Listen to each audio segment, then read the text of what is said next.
Welcome, everyone, for this International Collaborative Research Program. This is a joint program between Osaka University and UC Berkeley. It's really my pleasure to welcome participants from Japan, United States, China, and other regions. It's really my pleasure to welcome Professor Kei Kamide, the professor and vice dean of the Department of Health Promotion Science, the Division of Health Sciences at Osaka University Graduate School of Medicine. He's also the physician for geriatric medicine, and his main interest is health promotion for older peoples and development of elder care. Professor Kamide will be giving the opening remarks. Professor Kamide? Thank you very much, Winston. So good morning in Osaka, Japan. Good evening in California, United States, ladies and gentlemen. Thank you very much for participating in Osaka University and UC Berkeley Joint Second Web Symposium 2022. This Joint Web Symposium is a link of International Collaborative Research Program between Health Science Division, Osaka University Graduate School of Medicine, and the School of Public Health, UC Berkeley, started from 2020. This collaborative research program title is Investigation of Socio-Economic Factors Associated with Successful Assisted Living in Japan and the United States. Healthy aging is the most important theme both in Japan and the United States and all over the world. Everybody, even people with healthy aging, has a decline of physical and cognitive function by aging.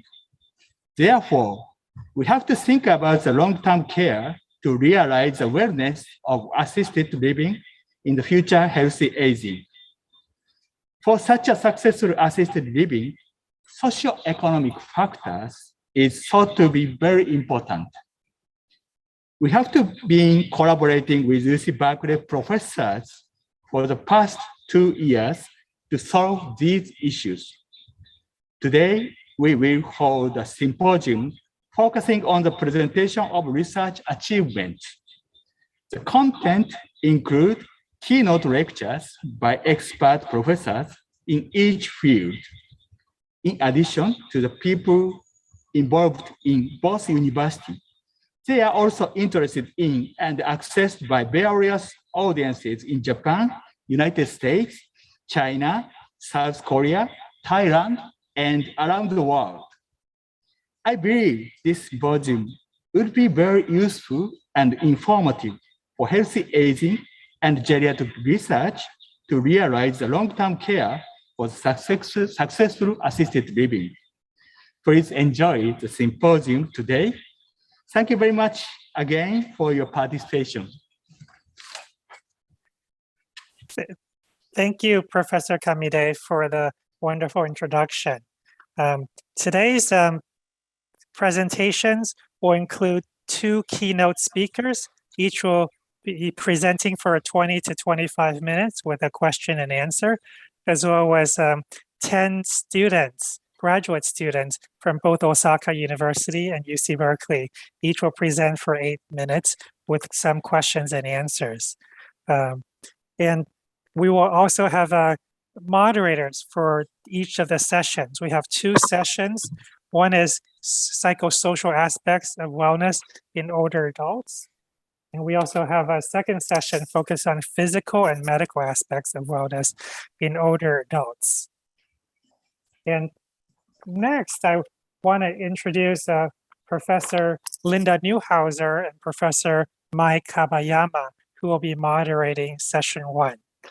Professor Linda Neuhauser is Clinical Professor of Community Health Sciences in the School of Public Health, UC Berkeley, also the co-principal investigator of UC Berkeley's Health Research for Action Center. And Dr. Neuhauser focuses on participatory design and evaluation of public health promotions. And Professor Mai Kabayama is professor in the Department of Health Promotional Science, Division of Health Sciences at Osaka University Graduate School of Medicine. Her background is the public health nurse, Her main research topic is community health promotion, especially focused on links between social factors and health and effective guidance for lifestyle-related diseases. Linda and Mai, please go ahead. Well, I just wanted to echo the welcoming comments from Professor Kamide and from my wonderful colleague, Winston Sang, and say how happy I am to be here today. This is a fantastic group of people that we have presenting, such a rich symposium agenda. And I'm so glad that in the very first session here, we're going to focus on psychosocial aspects of wellness in older adults. As we all know, for many years, we have looked at aging more as the physical and medical aspects of aging.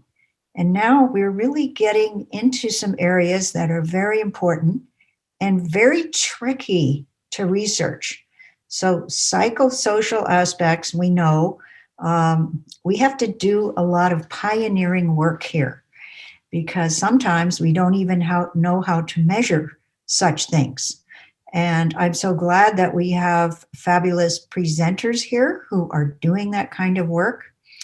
And as we move into the even more broad and maybe unclear area we call wellness, that's when we really do need to be pioneers and look for that breadth of factors that affects people.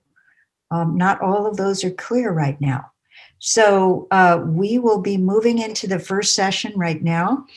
And I'd like to turn it over to Professor Kabayama to introduce Dr. Gondo.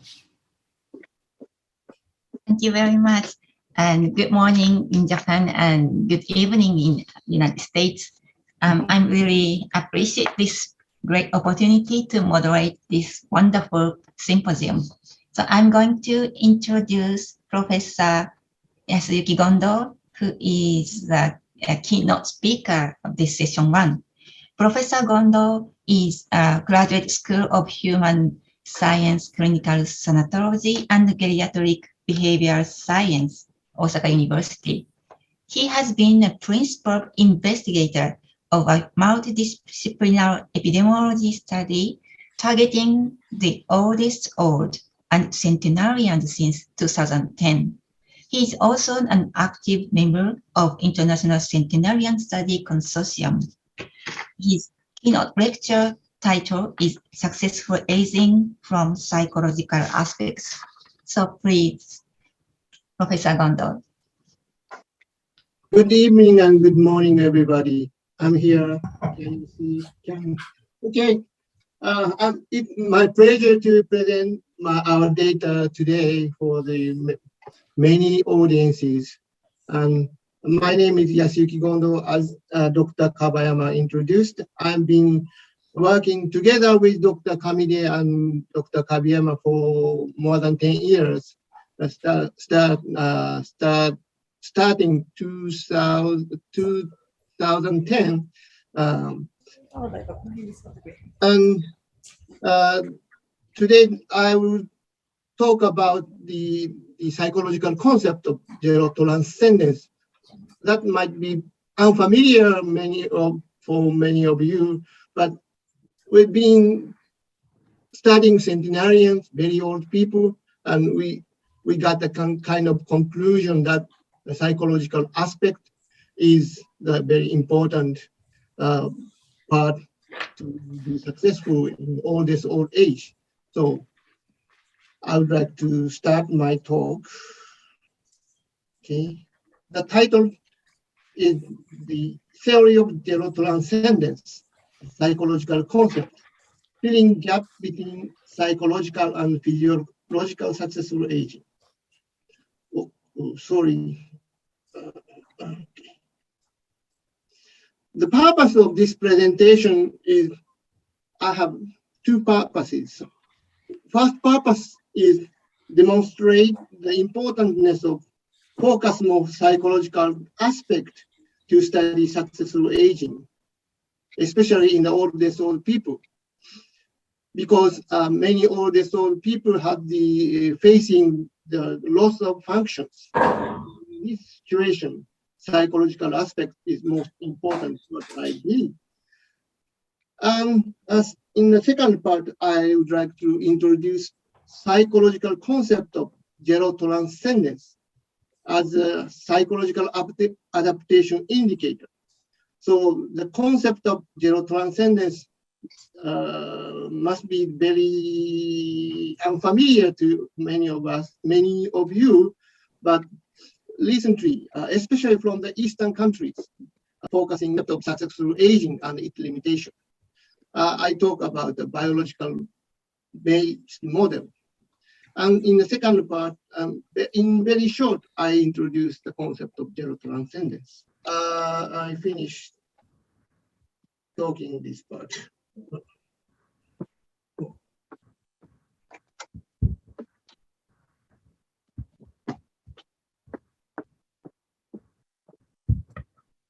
So, at first, everybody knows the very famous successful aging model developed by Low and Kahn.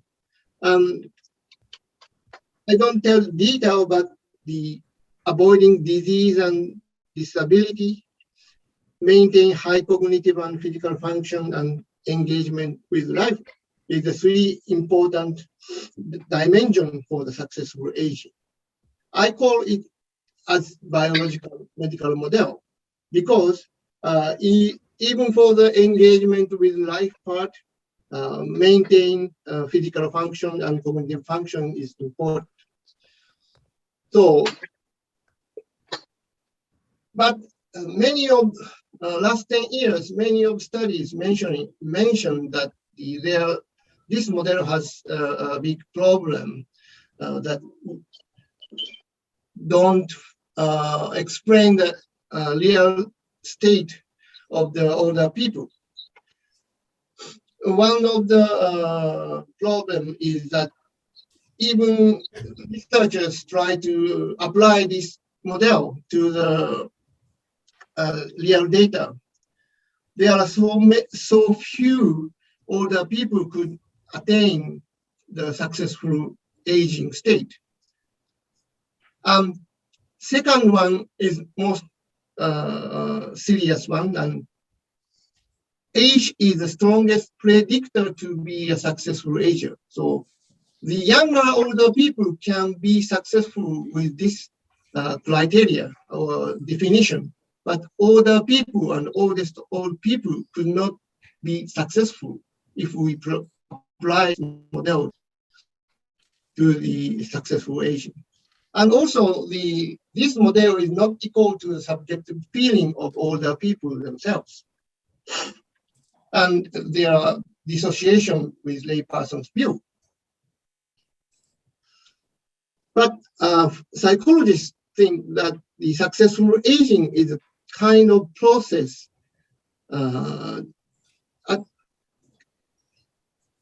attaining the new framework to fit to the losses. So this is very different between the way of thinking of successful aging, people from medical field and psychological field, psychosocial field. So I do not mention that very complex process of adaptation, but I would like to introduce the state of mind, zero transcendence, in this presentation. The sonic study, some of the previous presenters already introduced, though I don't talk much about the detail. We started it 2010 as the longitudinal follow-up study, targeting the older adults, older than 70 to 90 years old. And we learn and collecting data from 4 research areas in Japan in collaboration with Keio Medical School and Tokyo Metropolitan Institute of Gerontology members. And these are the total participant and transition of the participation. So last 2 years, we have had heavy difficulty on collecting data, but we did some mail survey to the participants and keep on collecting data. And today, I present the data from the first wave study of 70 years and 80 years and 90 years old people. These are the characteristics of participants. About 1,000 of 70 years and 1,000 of 80 years old and 890 years old community dwelling older people participated in this study.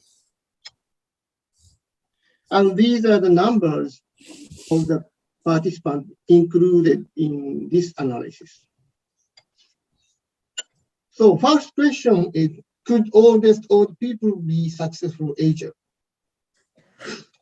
I applied the successful aging criteria to our study participants.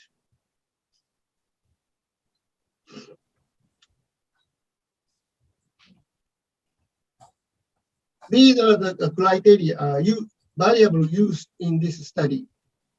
For the disease and the disability dimension, number of disease listed disease below, and total number of listed disease below, and vision and hearing problem. These are the self-rated restriction of vision and hearing, and cognitive and physical function, MOCA and SPPB. And for the engagement with life dimension, current job involvement and involving in volunteer activities, whether they are participating in volunteer activity or doing some job, they stated as successful in this dimension. When we start the sonic study, I did a big mistake. So I didn't include the question whether you are working or not in the first year of the study, because I thought most of the 70 years old people in Japan that had retired. So I thought it not necessary to ask this question to the participant. But surprisingly, some of the participants asked for the changing of the date of the participation because they have job. So we add the current job questionnaire from the second participation. And this graph table shows that how many of participants are successful in the disease and disability dimension. Zero here means no disease and disability, and no disease. Or one indicate one or less diseases, and two indicate two or less diseases. So as you see here, even for the 70 years old cohort, only 20% could attain the include in a zero disease group. And so we changed the cutoff point of the no disease criteria to 2 in my analysis. So if we set it 2 or less, 83% included for 70 years and 65% for 80 years and 41% for 90 years. And this is a vision and hearing part. And because it's so, we don't have so much time, so I skip this part. But for the MOCA and SPPP, we applied the lower score cutoff point because many epidemiological studies show that the cutoff point might be the lower than the test examined in hospital. So this is the engagement with life part.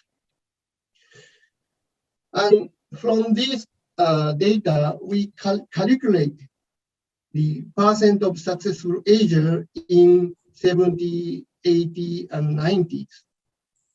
And blue part indicate the frequency of successful agers. 58% and 35% and only 12% of 90 years old participants could classify as successful. So all these participants could participate in our study at the research venue. We invite all the participants to the certain places. For example, a public hall or so most of the participants can walk and come to our research venue by themselves. But when we focus on the 90 years old participants, only 12% could classify as successful ager in the low and current criteria. So at the same time, we check how the mental state. Here I introduce subjective health and mental health. So first line here indicate the percentage of successful ager, and this line indicate how many percent of participants rated their subjective health good or well. So blue part indicate the positive evaluation. So as you see here, even though the functional state decline in 80 years or 90 years old group, subjective health evaluation seems to be almost the same from the 70 years compared to the 70 years old group. And also we asked the WHO-5 mental health questionnaire, and the blue part indicate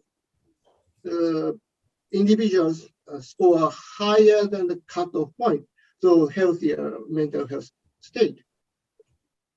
Show the same trend. And all we learn the what variables predict the mental health state. Here are the very last result. Hearing, vision, physical function, and social activity, and job engagement could the positive independent variables. And when we see age, we did the age separated analysis from 70, 80, and 90. Vision explained constant from the younger to older age group, and physical function and social activity also be important. And interestingly, I forgot to mention that when we see the age group, the higher age group shows the significantly higher mental health compared to the younger old people. This is very interesting and important result. So these are the simple analysis of the successful aging. from the biomedical model. But from here, I would like to introduce zero transcendence. I would like to introduce 505 years old bedbound woman I interviewed more than 20 years ago. She participated in our centenarian study when she was 100 years old, and she was very healthy when she was 100 years. But after 5 years, when I learned interview, she was almost bedbound and could not walk herself and could not go to bath herself. At the interview session, I should ask one psychological question item about the well-being. This is the item.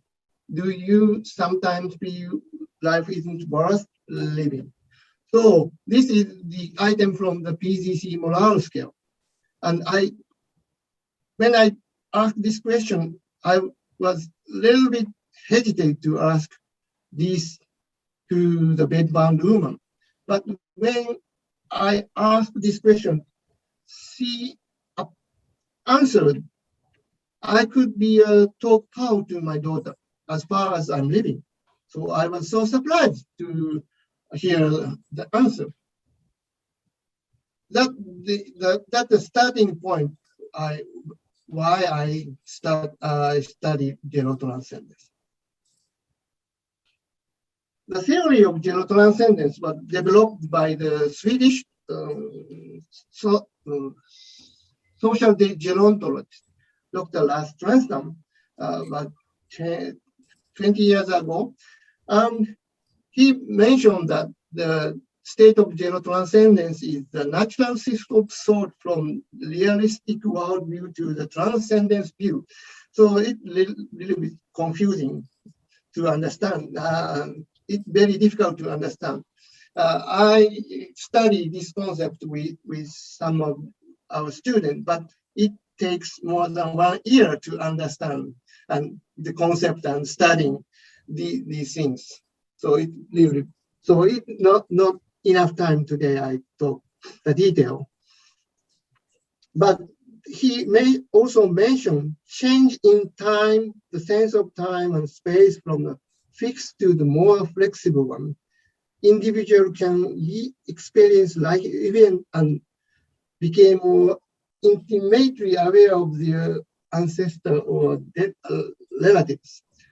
So, but I understand because when I interview very old people, they sometimes mention these type of things.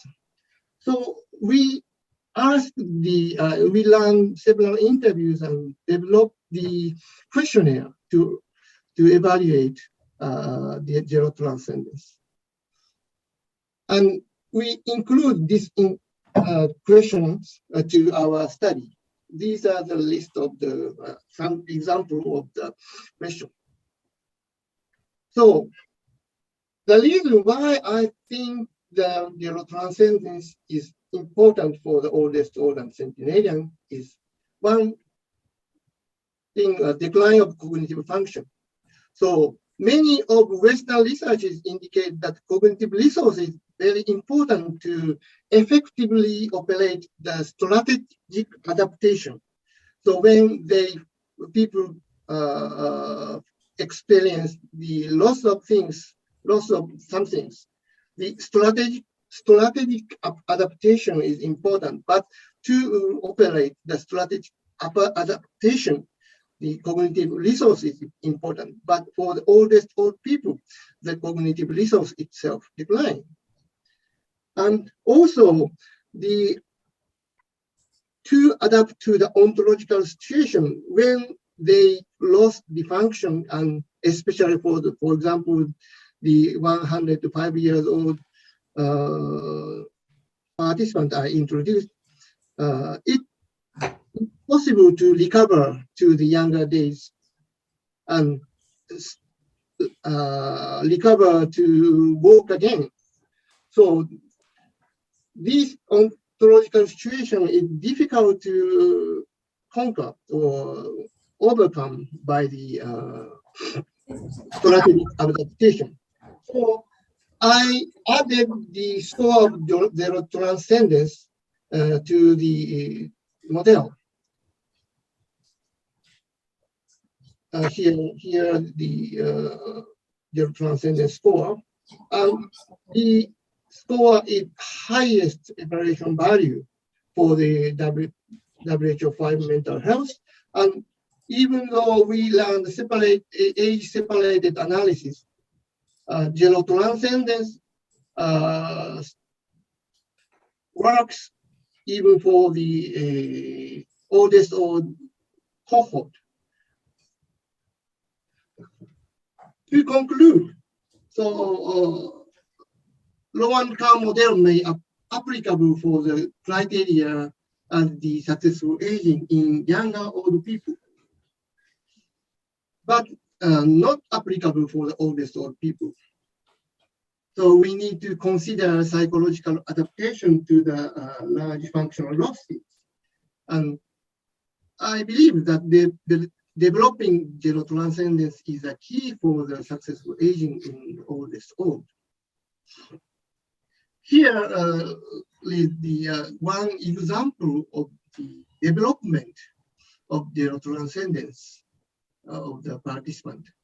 The Japanese people usually write calligraphy for the New Year celebration.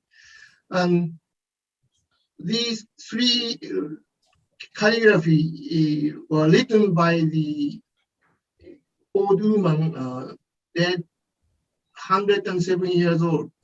And when she was 94 years old, she wrote, the health is the priority of the life, because she was very healthy when she was 94 years old.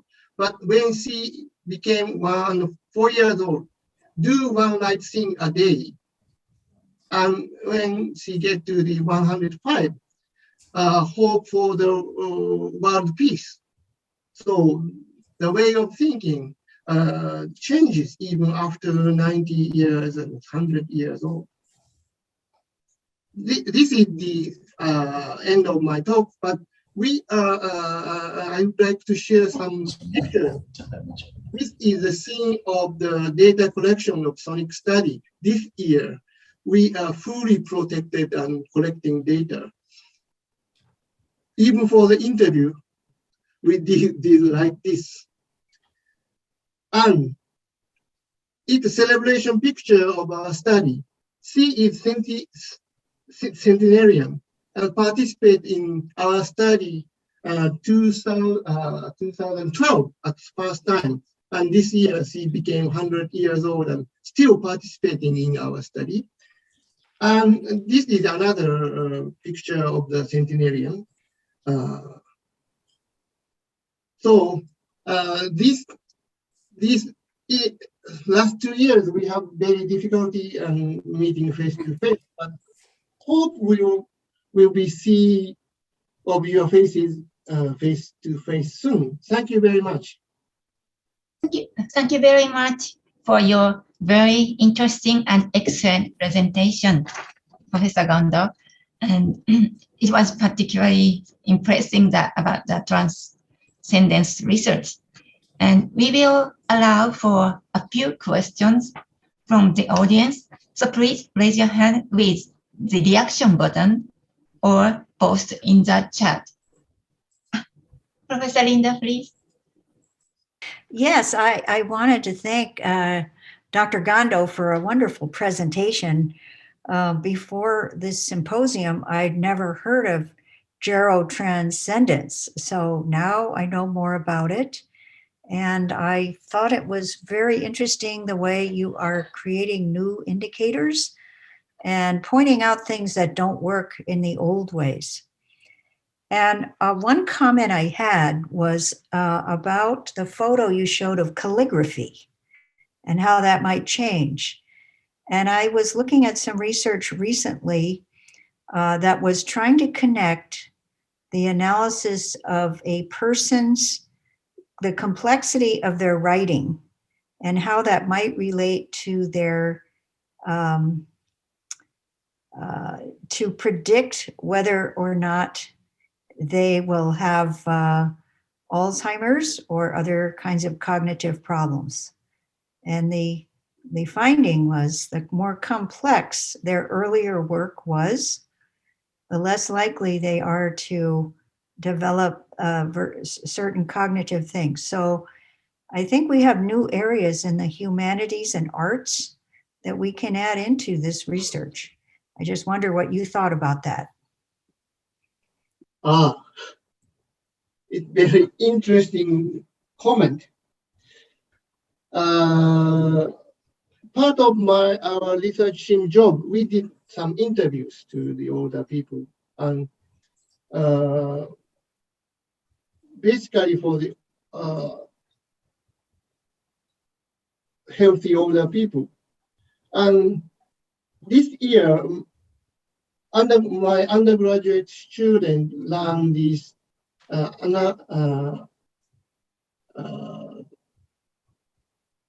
qualitative analysis for the diary written by 100-year-old painter. So he published his diary.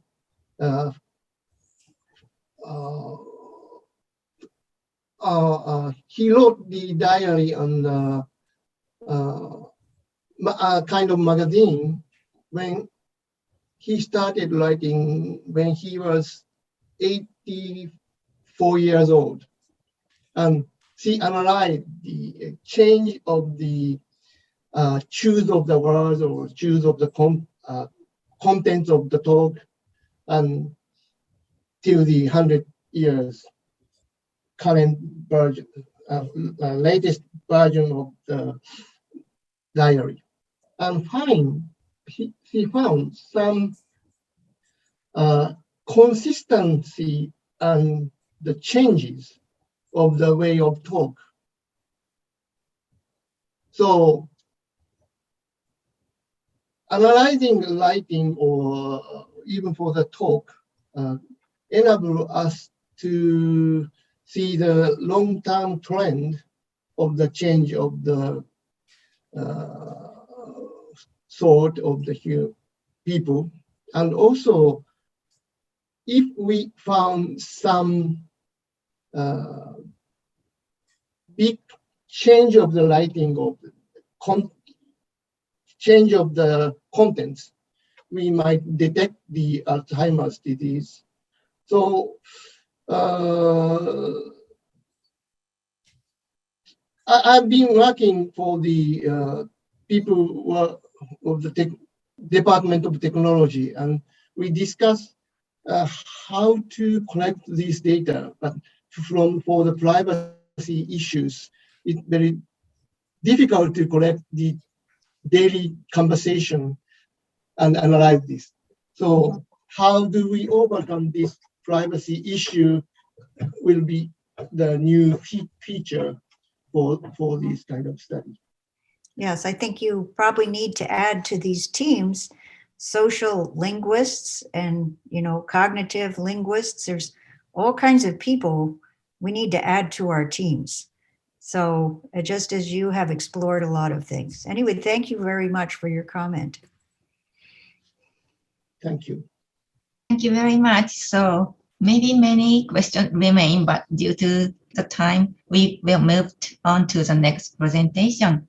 Thank you very much for your wonderful lecture, Mr. Professor Gondo. Thank you very much. Thank you.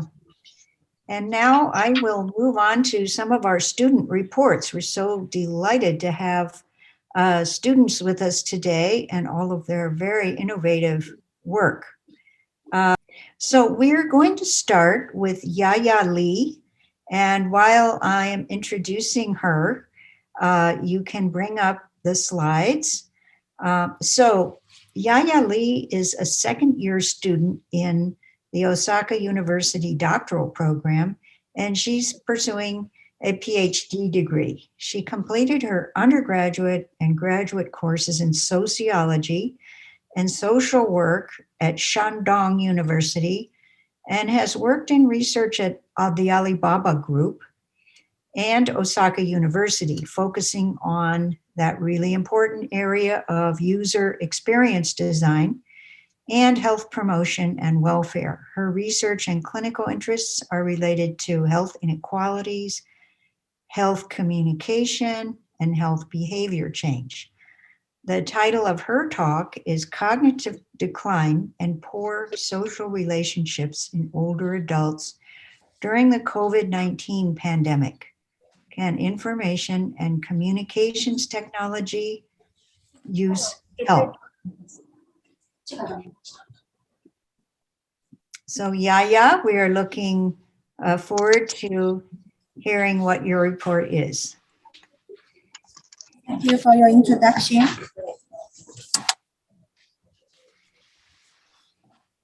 Thank you for your introduction. It's an honor to be here today. My name is Yaya Li. I'm a social worker from China. Today, I'd like to talk about my paper. And now I will move to the background. As we all know, cognitive decline is a big issue in later life. Finding effective interventions for cognitive health are critical. Previous evidence have suggested poor social relationships, which are commonly assessed by subjective loneliness and objective social isolation, are modifiable risk factors of cognitive health. However, the COVID-19 pandemic further increased the risk of feeling loneliness or being socially isolated. It raises the question that how to keep protecting cognitive health from loneliness and social isolation for older adults when social life is limited. Some recent researchers reported the potential positioning effects of ICT use on cognitive health. Meanwhile, the use of ICT is also expected to be an effective intervention tool against loneliness. So the possibility of linking ICT use to cognitive function among older adults may potentially lead to new effective interventions when facing barriers to social interactions. However, relevant evidence are few. Therefore, during the third wave of pandemic in Japan, we conducted a survey among older Japanese to examine relationships between ICT use and cognitive decline. We further assume that ICT use play a mitigating role in relationships between loneliness, social isolation, and cognitive decline. We adopt two theories as our potential mechanism to support our hypothesis.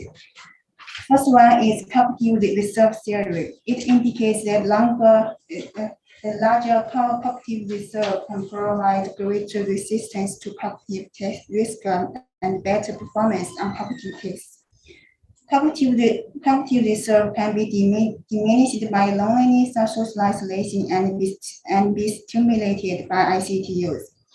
Psychological way insists that psychological status that may be caused by loneliness and social isolation can affect health through unhealthy behaviors. ICT use can also connect with psychological outcomes too. Participants with older adults aged more than 70 in Chitan, Osaka. We sent 7,400 questionnaires by mail from February to March 2021, which is the period of emergency state. Cognitive decline is a self-reported experience of worsening. It's viewed as a predictor of future cognitive decline and may indicate an initial change in cognitive function that cannot be detected by objective tests. ICT use and non-ICT use were assessed using two questions of ICT use history and current ICT activities. Loneliness was assessed by the Japanese version of the third item loneliness scale. Higher score representing higher loneliness level. Social isolation indicates 6 items, as shown in this slide. Higher score indicating great degrees of social isolation. Covariates include gender, economic, working, smoking, disease, depression, and coronavirus anxiety. Analysis was conducted for participants aged 70 to 79 years and more than 80 years using data. The response rate was 71.6%. As shown in Table 1, cognitive decline is more common in the more than 80 years age group than in the 70 to 79 age group. Table 2 showed the result of regressions. It shows loneliness, social isolation, non-ICT use were only negatively related to cognitive decline for participants aged more than 80. Table 3 shows the interaction factor of non-ICT use and loneliness or social isolation on cognitive decline. The table shows that both the interacting items significantly associated with cognitive decline for people aged more than 80. The interaction effect from the table 3 was visualized in Figure 1.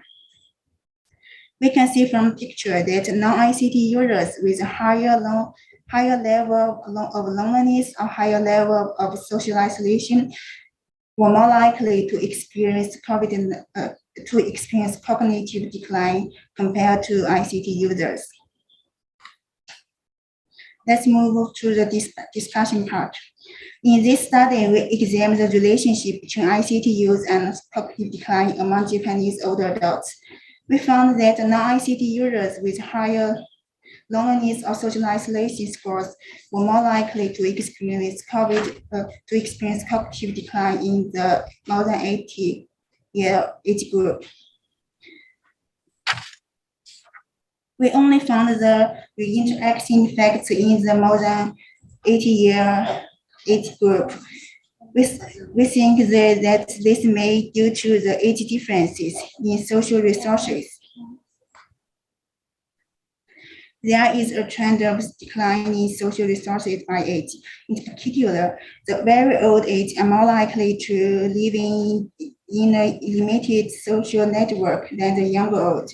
Our results showed that a higher loneliness or social isolation score was associated with a higher risk of cognitive decline for people aged more than 80 years, indicating that the very old group is more susceptible to the effect of poor social relationships. We can conclude that ICT use is a must for cognitive decline, since several evidence from younger population indicate that excessive ICT use have negative effects on cognitive decline. More details on ICT use is needed in the future. Also, we can't report causal directions between ICT use and ICT use or the interaction effects and cognitive decline using our cross-sectional data. A longitudinal design is needed in the future. In conclusion, in this study, we found a potential positive cognitive outcome of ICT use and a potential mitigating role of ICT use on the negative association between loneliness, social isolation, and cognitive decline in the people aged more than 80 years. Further longitudinal design is needed in the future. Thank you. Thank you, Yaya. Very important and complicated work you're doing. So we really appreciate that. We have time for one question, if there is one, before we move on. Also, everybody should feel free to put comments in the chat. Maybe you don't want to ask a question, but you want to comment on something. Please do that. Okay, I don't see a comment right now, but we will move on to our next student presenter, and that is Keigo Kobayashi, who is a second-year graduate student in the Master of Public Health Nursing course at Osaka University. And he will speak about the association of blood pressure control with depressive symptoms in community-dwelling older adults with hypertension. Keigo, thank you very much for presenting today. Thank you for introducing. Hello, everyone. It's good to see you all here. My name is Kei Kobayashi. I'm a second degree master course student of Osaka University. Today, I would like to talk about association of blood pressure control with depressive symptoms. First, I'll show you some background on this study. Depression in older people is most of frequent mental disorders in Japan. Furthermore, depression in older people has more chronic cause and poor prognosis than in adulthood, and it's less likely to be detected. So screening is important. The GDS5 is important for early detection and intervention because it is to perform. Depression in older people has been reported more frequently in hypertensive participants.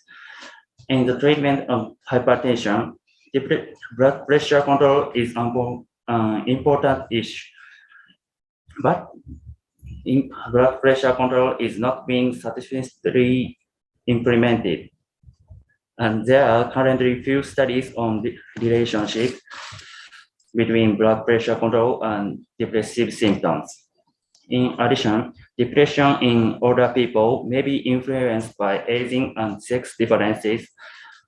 So I set an objective to assess the association between blood pressure control and depressive symptoms in community during elderly hypertensive participants by age and sex. Move to the method part. This study used data from the SONIC study, a long-term longitudinal epidemiological study of the elderly. SONIC study covers a narrow age range of 70 and 80 years old. So SONIC study can be analyzed to eliminate the effect of age. We analyzed 1278 participants, excluding those with psychiatric disorders, dementia, and without hypertension. In this study, GDS5 was used to measure depressive symptoms. A GDS5 score of 2 or higher is defined as possible state of depression. Hypertension was defined as including either 140/90 or higher, or the use of antihypertensive drugs. Blood pressure control status was divided into 3 groups by no antihypertensive drugs and control and uncontrolled groups. All variables were related to both hypertension and depression. The details are indicated. Move to the result part. This is a simple participant characters of this study. This table shows the percentage of depressive symptoms for each variable. 30.5% of all participants had depressive symptoms. And the rate is also higher among those 80 years old and those with diabetes. This is continuation. Here, this depressive symptoms was more prevalent among with the cognitive decline. Sorry. This is a result of our univariate analysis. No significant associations found overall by age, by sex, between blood pressure control and depressive symptoms, GDS5 score. I now present the result of our matchable analysis. Please see yellow area. Analysis of all subjects shows no association between blood pressure control and depressive symptoms. This is a result of by age group. No association was found. This is a result by sex group. For both male and female, there were different associations between blood pressure control status and depressive symptoms. Male was significantly more depressive in the control group, and female were significantly less depressed in the uncontrolled group.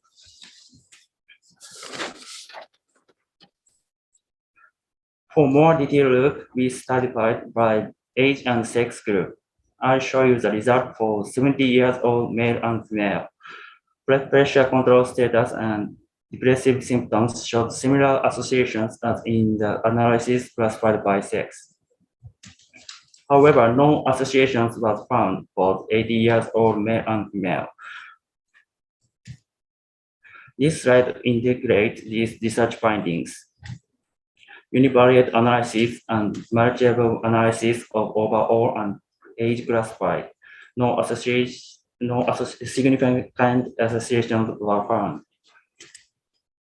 However, for both male and female, there was different associations, and this association was more pronounced around 80 years old.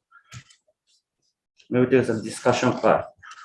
From this result, this association suggests that maybe different associations by age and sex. This association is thought to be a possibility related to reduced cerebral blood flow due to blood pressure control. In addition, diabetes and current smoking were significantly associated with depressive symptoms in 80 years old. From this result, the association may be mediated by lifestyle habits common to both. But this study cannot determine which one is associated with depressive symptoms, blood pressure control, or cardiovascular disease risk. So longitudinal analysis will be required to clarify the causal relationship in the future. This is conclusion. In community dwelling elderly participants with hypertension, and there was an association between blood pressure control status and depressive symptoms. Therefore, in addition to prevention of cardiovascular disorders and degenerative syndromes, mental and psychological aspects must be also considered in blood pressure control. Thank you for listening. Thank you very much for your presentation, Keigo. It's you have certainly taken on a super complicated area to explore, that one that people will be exploring for the future. So if there's a question from anyone, we can take that now or later. Just raise your hand, put a comment in the chat. So I have a million questions, but I think we will move on now because we have so many presenters. Our next presenter is Motoko Nogami. Motoko, we are ready for you. Okay, thank you so much. Hello, I'm Motoko Nogami. My presentation title is Social Factors such as human connections by economic status may influence on the cognitive function.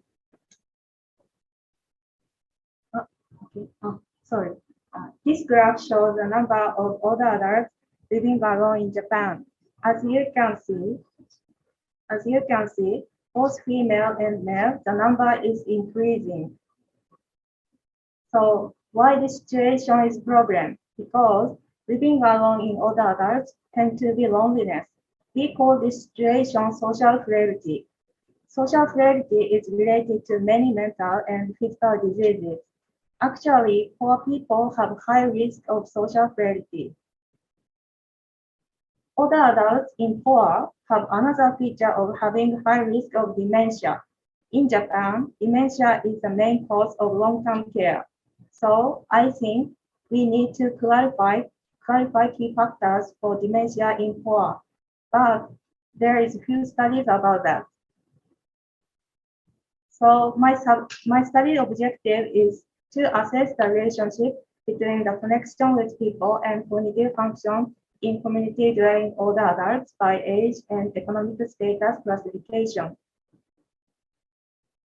This study is a part of a prospective cohort study called the SONIC study. SONIC study's objective is to investigate healthy longevity, and the feature has various sides: psychosocial, medical, and dental. My participants are in green, 70s, 80s, 90s, and total number is 1,674 people. And definition. Economic status is divided two groups, rich or poor, and my focus is human connection. This measure I use close friend variable. The question is, do you have close friends who can confide in their heart and talk about their thoughts and concerns? For this question, I divided to two groups, yes or no. Independent variable and outcome is this slide. Outcome is Mukherjee score. Statistical analysis is shown on this slide. Today, I have no time, so I will show you multiple regression classified by age. So I move to result. This shows demographic. As aging, my participant people have close friends decrease, but living alone increase. In dividing age, I set three models. Model 1, focus on relationship with people, and model 2, adjust social factors depends on individual, and model 3, adjust other social factors and physical factors. Which group? Close friends have no significant difference. In model 2, female and higher education. In model 3, higher education and more frequency going out have a higher Mukherjee score. In poor group, by model 2 is same result. And in model 3, female and higher education and no diabetes have higher score. Next, 80s in rich group. In model 2, close friends, higher education, and model 3, close friends, higher education, more frequency of going out, have higher score. And poor group, in model 1, close friends, model 2, close friends, male, high education, but in model 3, only close friends have higher score. And move to 90s, in rich group. Model 2, living alone, high education. Model 3, high education, more frequency of going out, have higher Mukherjee score. In poor, model 2, male have higher score. This is few people, only 43 people, so I show by model 2. Result summary. I show this slide about factors related to high Mukherjee score. Please look at 80s. It means that regardless of economic status, close friends is important factor for cognitive function. So move to discussion part. Today, I explain about the relationship between human connection and cognitive function. For my study result in 80s, I think that having close friends may be important for maintaining cognitive function and might be worth living or trigger for conversation or social participation.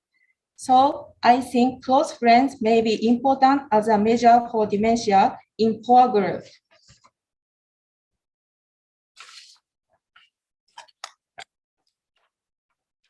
Next, 70s and 90s about no related.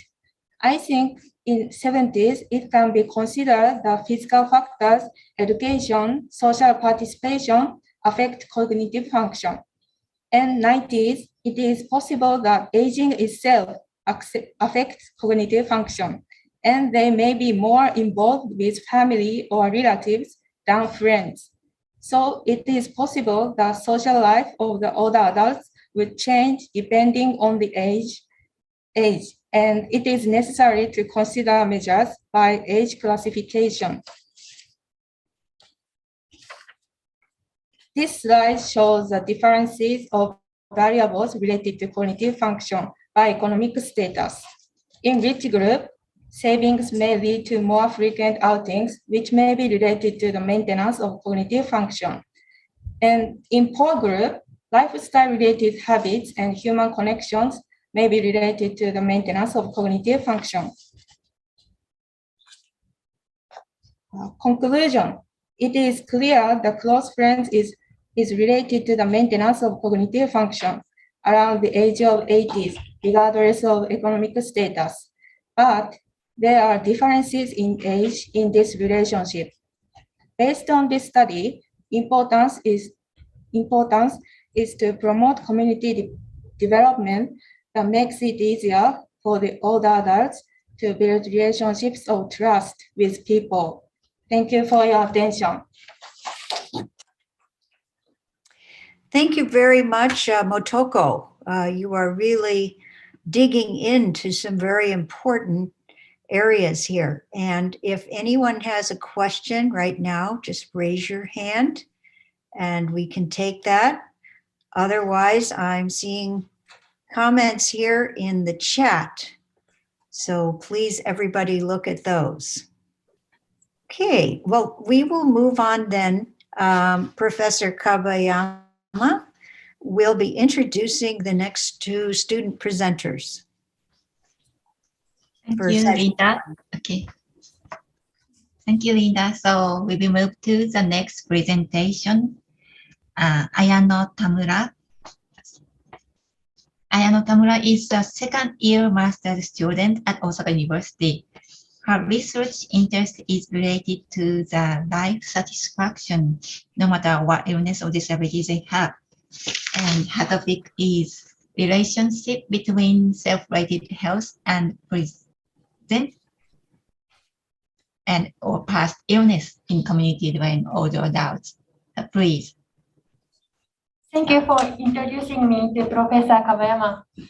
Good morning and good evening, everyone. Thank you for giving me this wonderful opportunity. I will present my study. Self-rated health is a self-assessment of one's current health status. Previous research says it is a predictor of life expectancy. You are asked, in general, how would you rate your health, and choose an answer from the options shown in this slide.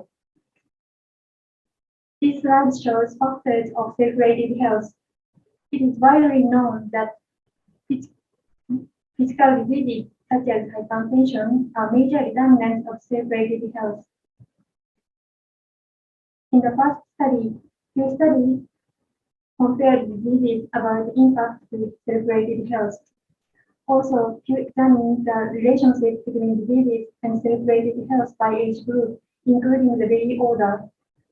If factor disease that strongly influence self-rated health are identified, we can intervene to improve self-rated health. So I set this objective to clarify the relationship between the type of disease and self-rated health in community dwelling older adults by age group. I use the data from Sonic study. This is a longitudinal cohort study in community dwelling older adults. Professor Gondo, Mr. Kobayashi, and Ms. Nogami presenters before me explained this study. I am using the data from 2010 to 2012. You can see the number of participants included in my data. 292 participants were excluded because of missing data. This slide shows the variables that I used in this study. For medical history variables, I use 10 diseases. These are portions of LTCI certification. I analyze the relationship between each disease and self-rated health. About self-rated health, those who answered excellent or good were classified as the high self-rated health group, while those who answered fair or poor were classified as the low self-rated health group. For basic aptitude, I used the C-square test. For the association between the type of diseases and self-rated health, I used the C-square test and logistic regression analysis. For logistic regression analysis, I set 3 models. Model 1 adjusted for sex, region, and support. Model 2 adjusted for education, economic situation, and neighborhood association in addition to Model 1. Model 3 adjusted for WHO5, hypertension, dyslipidemia in addition to Model 2. Outcome is low self-rated health group. Move to result part. This bar chart shows the response status of self-rated health. In all age groups, the percentage of the high group is over 80%.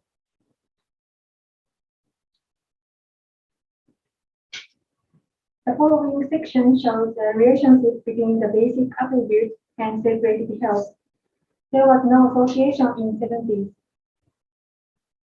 In 80s, self-rated health was higher if they had a comfortable financial situation, had a good relationship with their neighbors, were not satisfied as requiring long-term care. In 90s, the self-rated health was higher if they had a comfortable financial situation. Here, I show the relationship between various diseases and self-rated health. In 70s, self-rated health was lower than stroke, heart disease, diabetes, cancer, and physical frailty.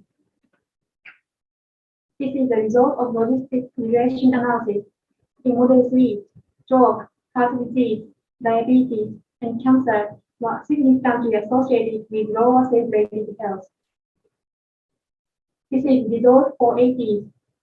Stroke, heart disease, diabetes, cancer, joint disease, physical frailty, and audiovisual disability were associated with lower self-rated health. In Model 3, having heart disease, diabetes, cancer, physical frailty, and audiovisual disability were also significantly associated. In the 90s, only heart disease was associated with self-rated health. In logistic regression analysis, having heart disease was associated with self-rated health. In previous studies, the percentage of the low self-rated health group was 20 to 40%, and the research on Japanese subjects is as shown in this slide. From this, the subjects in this study rated their health status highly. The following is discussion of the relationship between the type of disease and self-rated health. A common finding among all age groups was the association with heart disease. Also, I found that there is an association between the having geriatric syndrome and low self-rated health only in the 80s. Previous studies say there is an association between low self-rated health and frailty. From this, a low self-rated health may have led to this result. In addition, self-reported slowness of movement and weight loss were also associated with a low self-rated health. From this, I think awareness of changes in physical condition may have led to changes in health consciousness. This is conclusion. The diseases that were associated with self-rated health differed by age. All age groups were associated with having lifestyle-related diseases, but having geriatric syndrome was found only in those in 80s. Based on these results, it is important to prevent lifestyle-associated diseases to older adults over 70 years old. It is also important to help people who are 8 years old to accept the aging process. However, it is necessary to approach the younger generation because we can achieve this mission by supporting from a younger age rather than older age. That's all. Thank you. Thank you very much. It was very interesting to find the age differences in this relationship of separated health. So if anyone have questions, please post in the chat or raise your hand, please. Yeah, we don't have any questions, so we'll move forward to the next presentation. Thank you, Ayano. Thank you very much. So the next presenter is Kate Radcliffe, and the valuable report from session 1 from UC Berkeley. And Kate Radcliffe is the second year in the UC Berkeley, UC San Francisco Joint Medical Program, pursuing an MD and master's degree. She completed her undergraduate work at UC Berkeley and has worked in research at UCSF and New York University, focusing on older adults and underserved populations. Her research and clinical interests are related to the care of geriatric population and their caregivers. And her presentation title is Care Setting Transitions for People with Dementia, Qualitative Perspectives of Current and Former Care Partners. So please start. Thank you. And I just want to confirm, is my screen okay? I didn't, okay, perfect. Great. Well, thank you so much. And hello, my name is Kate Radcliffe. I'm a second year in the UC Berkeley UCSF Joint Medical Program. So I'll be presenting my research thesis work on care setting transitions for people with dementia, qualitative perspectives of current and former care partners. And my mentors for this work are Dr. Krista Harrison and Dr. Marlon Mouse at UCSF in Berkeley. So I'll share our roadmap for today, starting with background and ending with clinical implications. To start, I'd like to share some background on the care settings for people with dementia. We know that older adults prefer to remain in their homes, but within 1 year of diagnosis, 20% of people with dementia are institutionalized, and that number rises to 50% by year 5. Higher caregiver burden, poor cognition, and worse behavioral symptoms are associated with a higher risk for institutionalization. But that doesn't completely tell the story, as many people with dementia live and die at home. A nationally representative survey in the United States found that 60% of people with dementia who died following a hospitalization were at home. Care partners want more support in transitioning the care for people with dementia. The decision to institutionalize a person with dementia is considered very challenging, both emotionally in terms of the burden to move someone out of their home, as well as logistically to determine when, where, and how to move the person with dementia to a long-term care setting. And although institutionalization for people with dementia is very common, many care partners lack support to make decisions about the transition to long-term care. The first aim for this work was to understand what resources and support will aid care partners in making the decision to transition from long-term care to long-term care or to provide home care to the person with dementia. I also wanted to understand insight from different stages of the caregiving journey by comparing the experiences of former care partners and current care partners related to care setting transitions. So in this context, the term former care partner is referring to a person who cared for someone who had dementia and they passed on, they died, whereas current care partner is someone who is in our study actively caring for a person with dementia during the time of the study. So this study is a qualitative analysis that relied on semi-structured interviews conducted from November of 2018 to September of 2019. The participants included current care partners of people with mild to moderate dementia, as well as former care partners of people who had died with dementia. All participants were English speakers and were recruited from a tertiary memory clinic in an urban center. I'll continue with some results. Let's see, so for the analysis, the study team read all transcripts and I generated diagrams and memos for each transcript to describe the caregiver journey. I also deductively identified data related to care setting transitions, and this was done to develop a code book, which the study team reviewed and adjudicated throughout the process. So to continue with results, we had 31 care partners, including 16 current care partners and former care partners of decedents.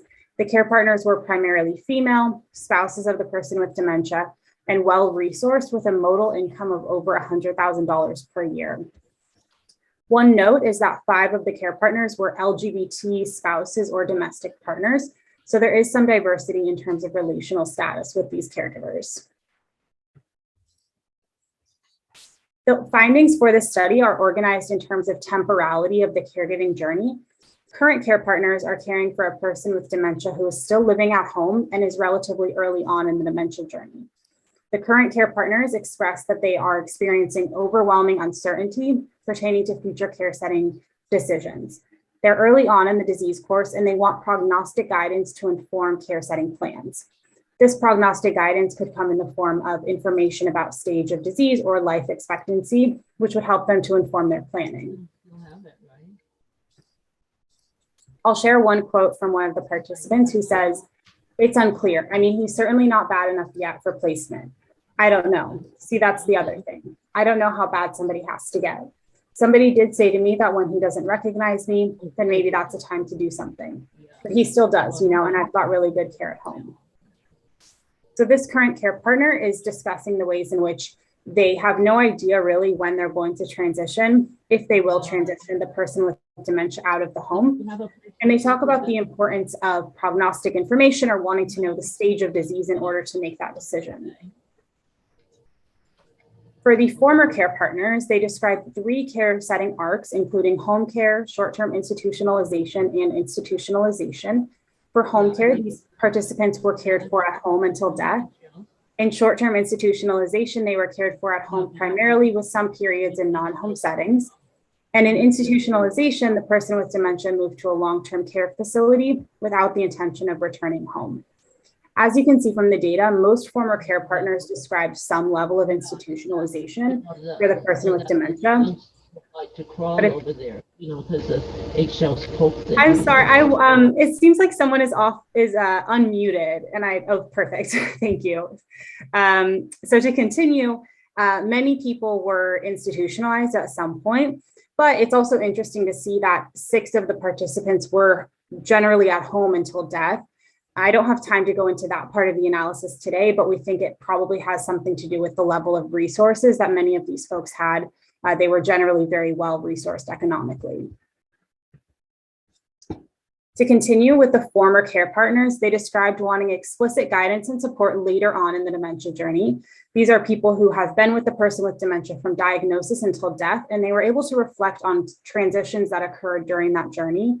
In particular, they talked about wanting recommendations on either long-term care institutions or ways to make home care possible from providers specifically. I'll share a quote. This participant said, "I think the only thing I could imagine being better is if there was some sort of liaison team that helped people like myself who were needing to put their loved one in a care facility. If there was some additional assistance that could be given. And what would that assistance be? For lack of a better way of saying it, it's a bit more hand-holding." So this is a person who is referring specifically to their healthcare team and really wanting help with finding an institution. For practice implications, I will summarize our findings and state that care partners want guidance from providers on care setting transitions. They were very clear about this, whether they were current or former care partners. Early on, they want prognostic guidance that will help to inform care setting decision-making and ease their sense of uncertainty. And later on, as found in the former care partner sample, they wanted specific facility recommendations or support to keep the person in the home. And I'd like to acknowledge MSTAR, which funded my summer work for this project, as well as the HOPES Lab team, including my PI, Dr. Krista Harrison, and Marlon Mouse. And I always like to acknowledge my grandma, who is the reason that I'm interested in geriatrics in the first place. Thank you very much. Thank you very much for your wonderful presentation. So very impressive that maybe I thought that the uncertainty affects a lot to care for the dementia persons. Okay, so we have a lot of presentations, so we will move to the next presentation. Thank you very much, Kate. Thank you. Thank you for the wonderful presentations from session 1. Next, I want to introduce session 2, present moderators, Dr. Marlon Mouse and Dr. Kayo Godai for session 2 pertaining to the physical and medical aspects of wellness in older adults. Dr. Marlon Mouse is professor at Berkeley Public Health at UC Berkeley. Dr. Mouse is an educator that has been the director of an ophthalmology residency and past director of the doctoral public health program. He works at the intersection of vision, technology, and public health. As an ophthalmologist and public health professional, he has particular interest in addressing inequities of visual health. Dr. Kayo Godai is an assistant professor in Department of Health Promotional Science in the Division of Health Sciences at Osaka University Graduate School of Medicine. She had worked as a nurse at Osaka City University Hospital. Her research interest is prevention of lifestyle-related diseases with less effort. Dr. Mouse and Dr. Godai, I'll turn it over to you. Thank you. Thank you, Winston. Hello, everybody. It is, again, a pleasure to welcome everybody to the second part of the second Osaka University and UC Berkeley Joint Symposium. During this session, we will be addressing the physical and medical aspects of wellness in older adults. Many of us as physicians, we are very aware of the great advances in clinical medicine to increase the length of life expectancy. However, as public health practitioners and as Professor Gondo and other presenters noted in the previous discussions, this is a very complex process, and we still have much to learn about how to translate those amazing medical advances into true, healthy, and successful aging.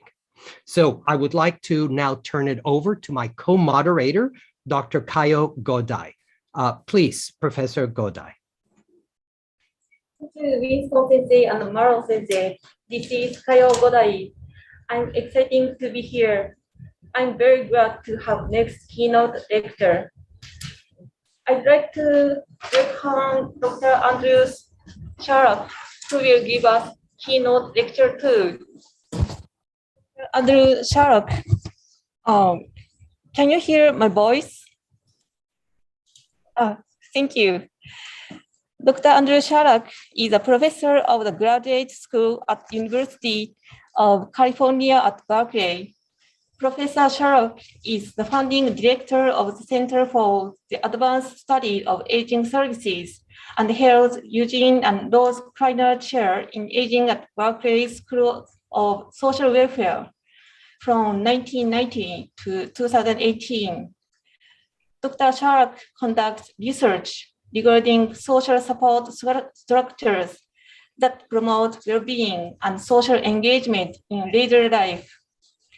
The title of the lecture is Healthy Aging in Environmental Context. So, Dr. Sharrock, could you please start? Very good. Thank you, Dr. Godai, and thank you, Dr. Mouse. I very much appreciate the wonderful introduction and also listening to the excellent presentations of my colleagues previously.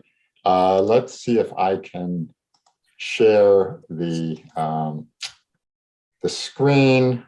Okay, very good. Okay, so yes, thank you. What I want to talk about, I want to begin really from building off of what Professor Gondo spoke about at the beginning of our time today, talking about the model of successful aging and some of the problems with the Rowe and Kahn model, not the least of which is that it is negatively associated with age, a model of successful aging, where as you get older, you become less successful.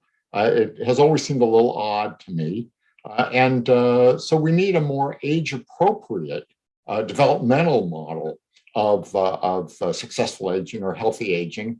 And as we think about that, we need to think about in context. And so I'll be talking today about healthy aging in environmental context and what some of the implications are for environments and social environments that really support healthy aging. I go back to work by Paul and Margaret Baltus.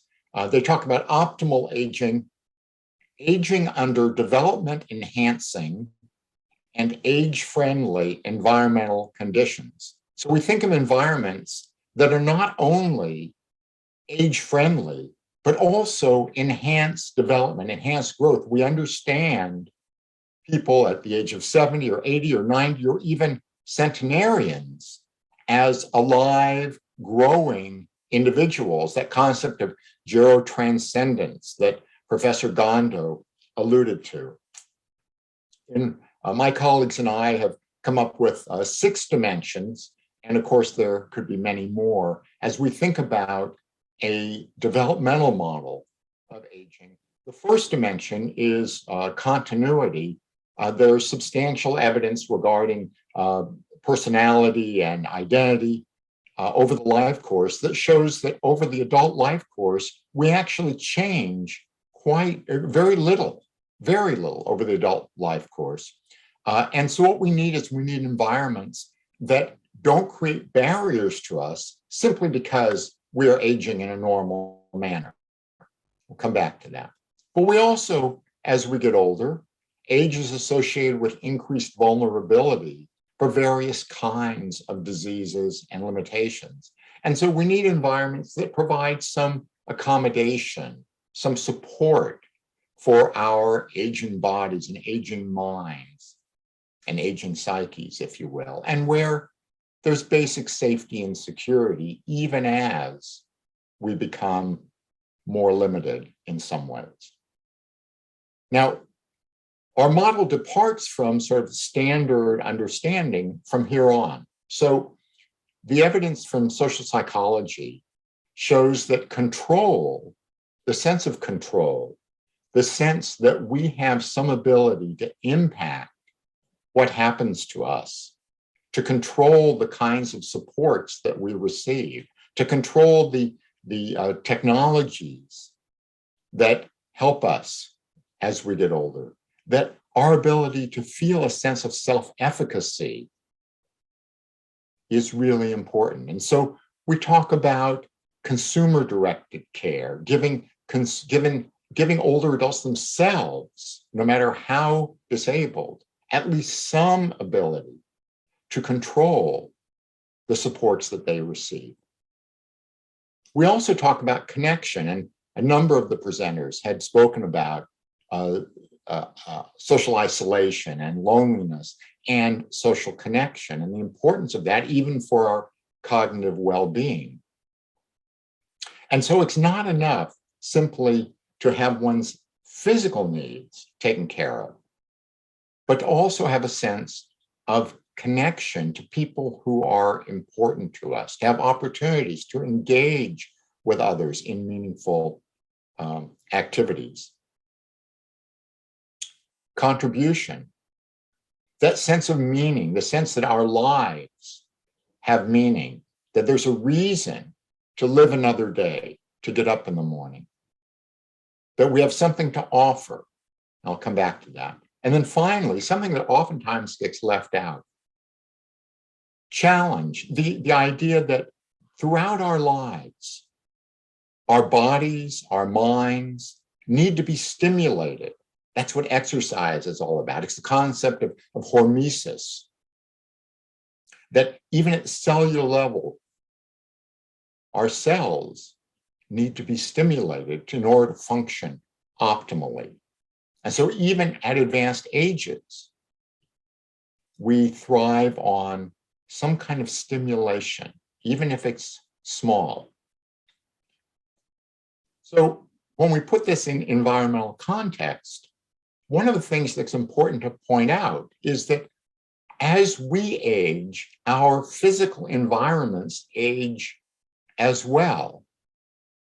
That, at least in the United States, older adults are more likely, as we age, we are more likely to live longer in our current apartment or house or home. And it is more likely to need more repairs, partly because we've lived there longer, partly because it's older, partly because we perhaps have gotten less effective and efficient at keeping our environments up to date. So thinking about our environments becomes a very important part. Now, there's a lot of discussion about aging in place. I want to live here forever. I don't want to move. I don't want to go to an institution.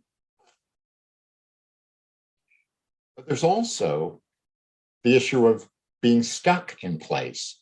People who are living in situations where their physical needs may be being met, but they're socially isolated and who don't have other options because they don't have the social resources or the economic resources or the cognitive resources to be able to look at other options. My friend and colleague Bill Thomas and Janice Blanchard developed this idea of aging in community, and I won't spend a lot of time with it except to argue that they say that aging in place was really developed as a way to keep people where they are now and out of institutions.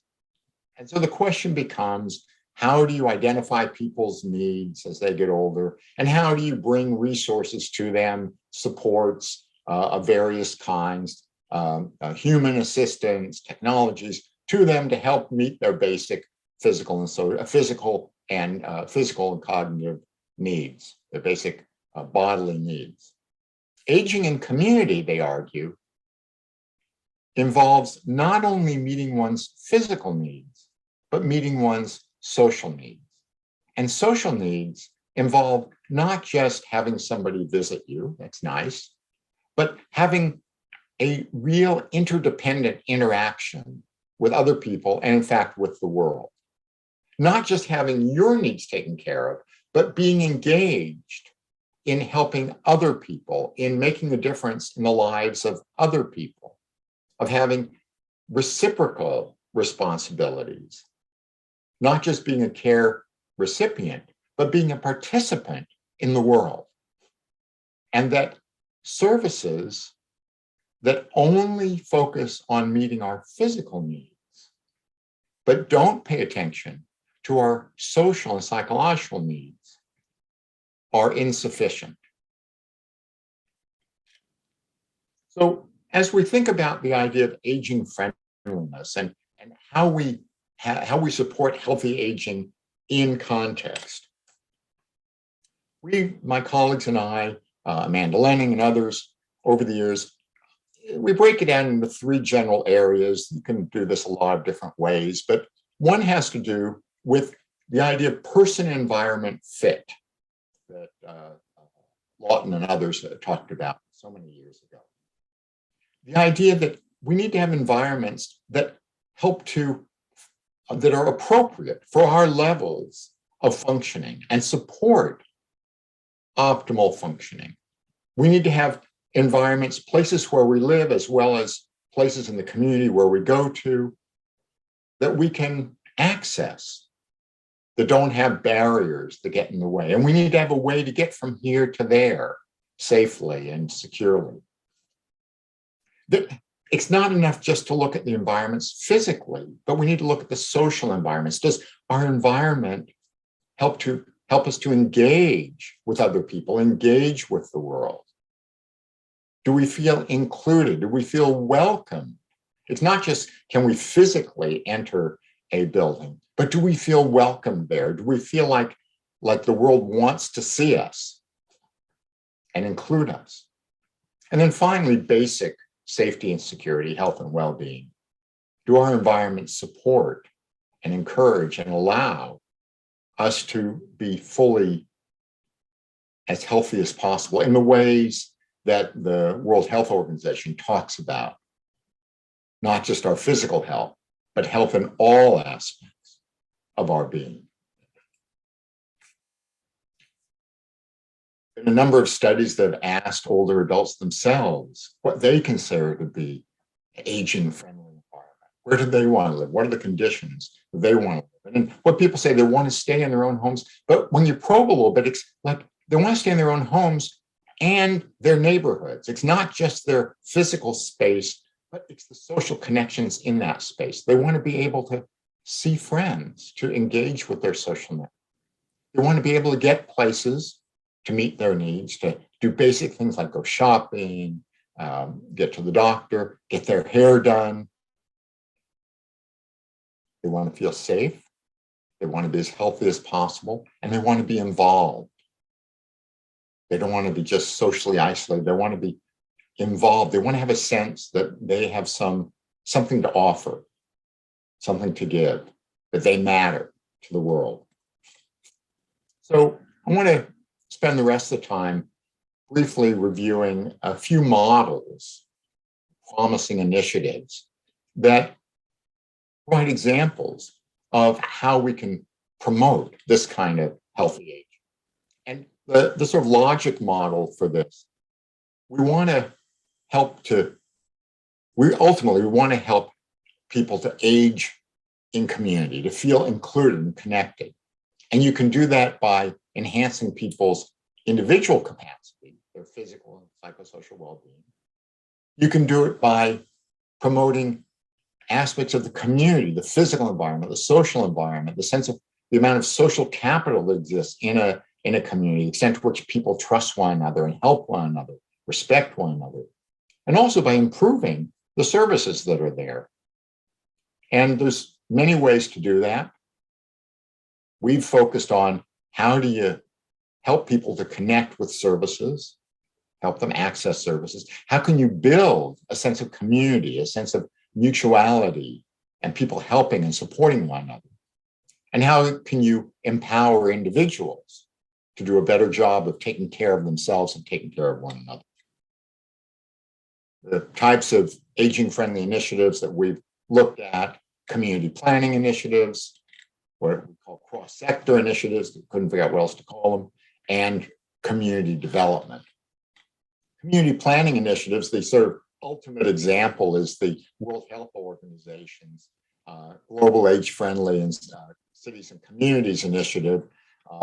When it started 15, 16 years ago, there were 33 cities that signed on around the world. There's now, I don't know, over 500, at least 24 in Japan itself, and of course the World Health Organization Center in Kobe, which has been a intellectual leader, conceptual leader in developing some of the ideas of age-friendly cities. Here in the San Francisco Bay Area, where I am, almost every city or county has some kind of age-friendly initiative. In Berkeley, there's its own city age-friendly initiative. Alameda County has one. San Francisco has one. Where I live in Contra Costa County, we have something that was called Contra Costa for Every Generation, making our community aging-friendly. And it was described as a county-wide movement to make our local communities good places to age, supporting our aspirations to stay healthy, live independently, and lead full and productive lives.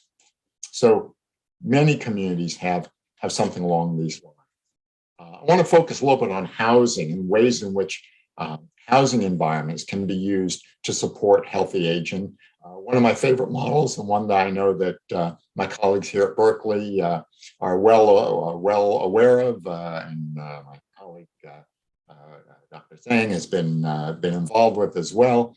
Hotel Oakland Village. It's an old grand hotel in downtown Oakland, about 300 apartments. Used to be hotel rooms, now apartments.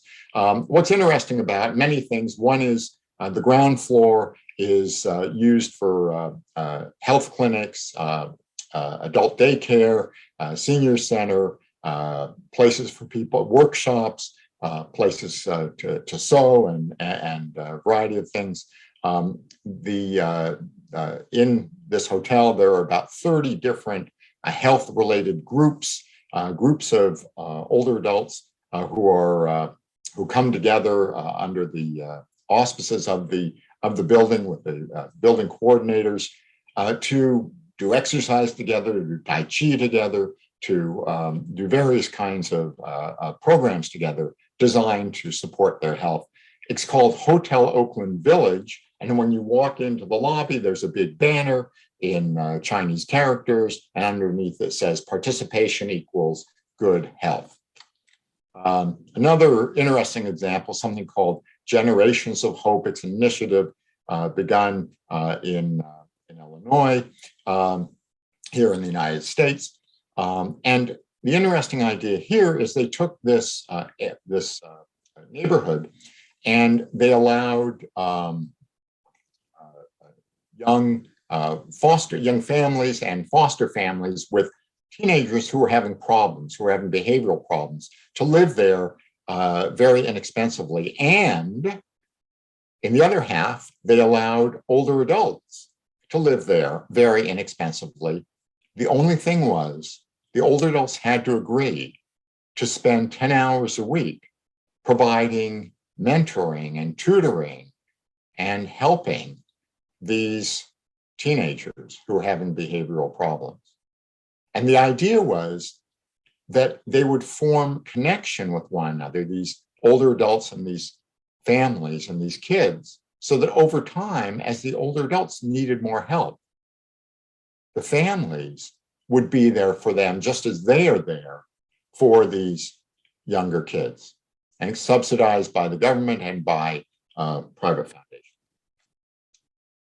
In terms of community development, we want to recognize the important role that older adults play in their communities, just going all the way back to the G8 at that time, Labor Ministers Conference in Torino in Italy, where they concluded older people represent a great reservoir of resources for our economies and societies, and I would add a underutilized reservoir of resources. And so the question is, how do we activate those resources? How do we better engage older adults in their community and helping one another? One idea is the time banks model created by Ed Kahn here in the US. The time banks model is simply that you help somebody else and you earn 1 hour of time for every hour of assistance you give them.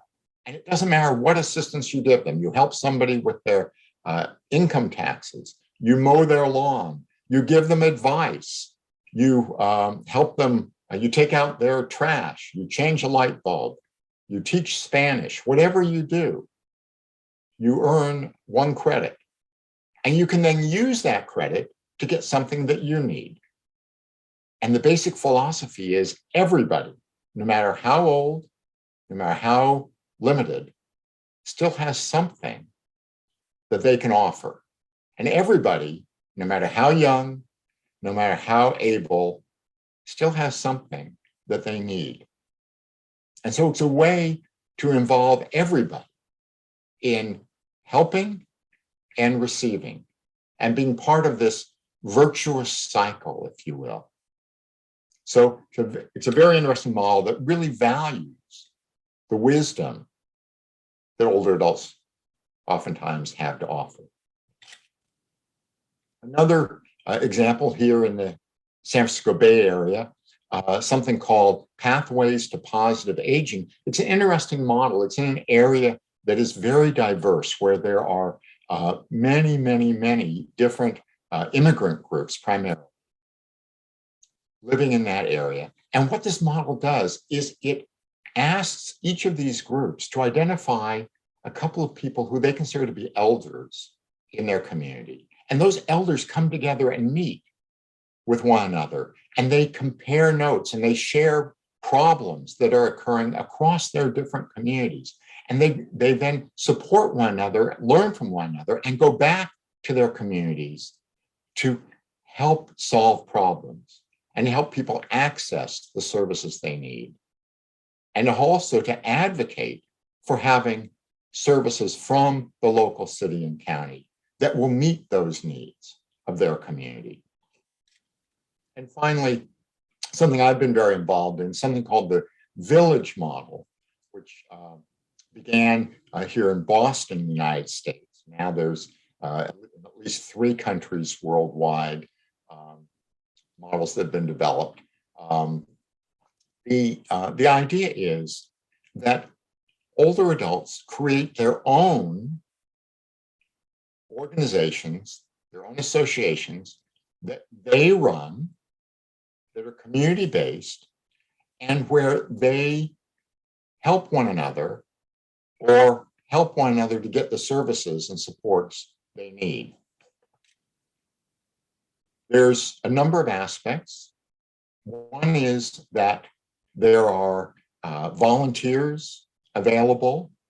Sometimes they are members themselves. Sometimes there's younger people or other people who live in the community, or paid staff. They're paid by the older adults through this village association to provide transportation, help with shopping, meal preparation, help with computer use, television use, phone use, etc. There's information. So there's a number and or an email that members can call or contact to say, hey, I'm having this problem, I'm having that problem. Help me get the services or the supports that I need, or just help me get the answers I need. There's referrals to service providers in the community that are reviewed and assessed by the village organization, and where these services are usually provided at a discount to members of the village organization. The villages sponsor social activities that bring members together to learn from one another, to have fun together. And there's opportunities for members to volunteer, either in helping one another or just in helping with the office work. So they feel part of something. They're a member of something that they've helped to create and that they oversee. We've done a lot of research on villages, ways in which villages might help people to access services, ways in which it might help people to build a sense of community. People might feel more empowered. Just in one of our states where we followed people over 3 years, looking at the impact of village participation, 79% reported they were more likely to be able to stay where they were currently rather than have to move. Half of them said they were more able to know where to get assistance, to get the assistance they need, more able to take care of their home. When we asked them about whether they needed help with housework, fewer of them needed help with housework. Fewer of them needed help with home maintenance. And those were changes that continued over a 3-year period. Fewer home modifications were needed, and ultimately fewer were considering moving than they were previously. And then finally, I would do us a disservice if I didn't recognize the role of social networks. And there's a lengthy list. Here in the US particularly, we have the idea of Nextdoor. It's a website where individual neighborhoods, you can go online, you can find the website for your individual neighborhood, and there's people giving each other advice. If you need help, if you need a plumber, if you need somebody to take out the trash, If you need a good doctor or a good hair cutter, somebody on Nextdoor will offer you a suggestion. There's Ties, which was created in Canada, and that's a website where people can coordinate the care they provide to somebody in their network. They can compare notes, they can post medical and health related information, and they can coordinate who's going to provide what kind of assistance. And finally, Stitch, which is described as a social community for anyone over 50. It's basically a way for older adults to find one another online, to become friends, to play cards together, to play mahjong together, and also for dating. So there's a variety of ways that people can find to come together.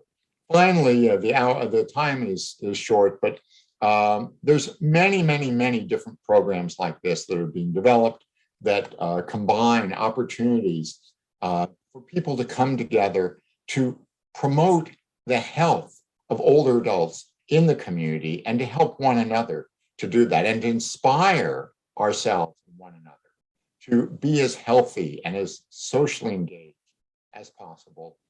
Ultimately, at least in the United States, in a society that values privacy and independence, and where the neighborhood concept has really weakened over the years, one of the challenges is to recreate that sense of neighborhood, recreate that sense of mutual social responsibility. But these kind of models are a step in the right direction towards doing that, to support the health and well-being of all of us as we age. So thank you very much.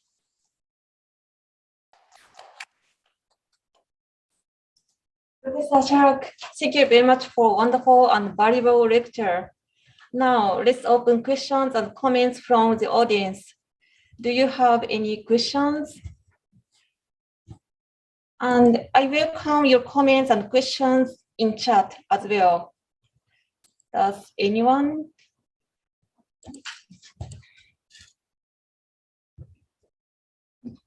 Professor Linda, did you raise your hand?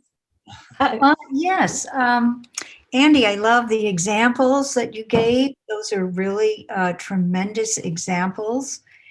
And I'm kind of wondering if from the group that's attending today, if there's some examples of like villages or self-governing groups in Japan or China or any of the other countries where we have people attending.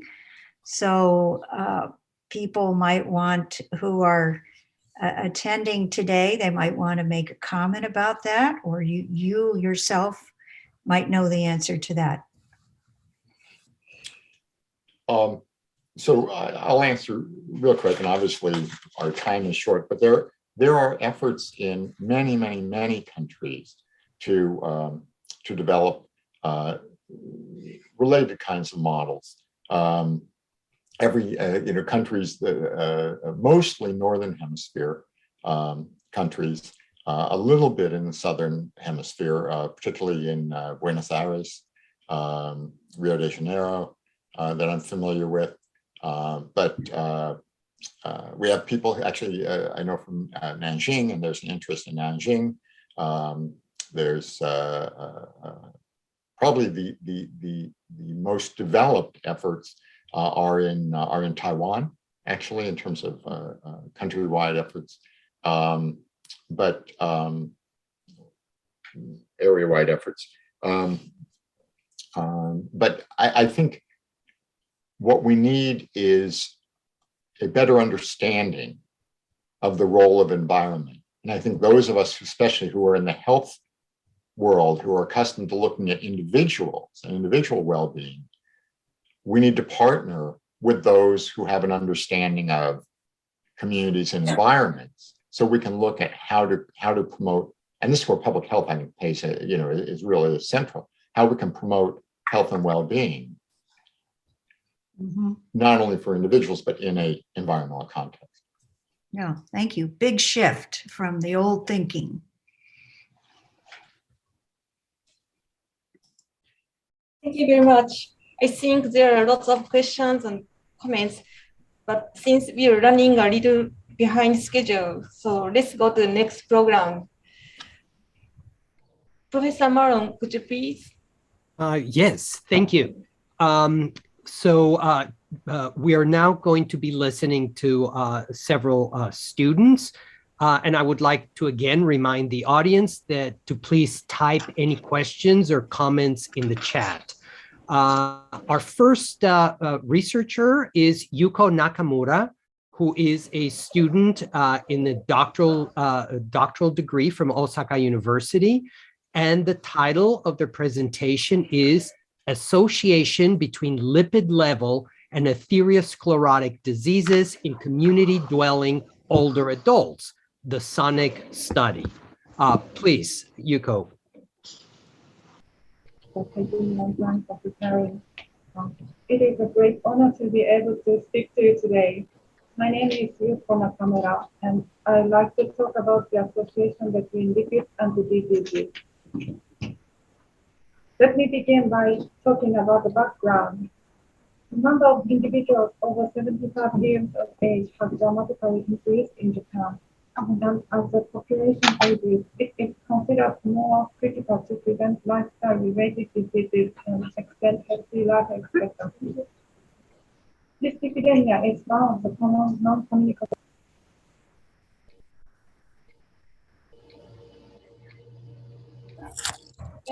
LDL is the most common type in Japan. Some patients have more than one of these types. The bar graph in the right corner shows the number of patients with this epidemic in Japan. The blue bars indicate in 2008 and the yellow bars in 2017. As you can see, the number is increasing, especially the proportion of older patients is rising. It is well known that elevated LDL causes atherosclerosis and is a risk factor for cardiovascular disease. However, in the older population, epidemiological and intervention studies have not provided consistent conclusions. Building evidence is required, especially for those older than 75 years. LDL lowering therapy is the main treatment, and statins are mainly used. It is effective in the secondary prevention of disease in older people over 75 years old. On the other hand, evidence has not been established for primary prevention. Also, even if LDL is lowered by treatment, there is still the residual risk program that 60 to 70% of patients will have the event, even with drug therapy. Low HDL and elevated TG are significant risks for the Japanese. Elevated TG is the second most common type of dyslipidemia in Japan, and elevated TG and low HDL are used as criteria for metabolic syndrome. Thus, not only LDL, but also HDL and TG are important lipids for disease risk assessment.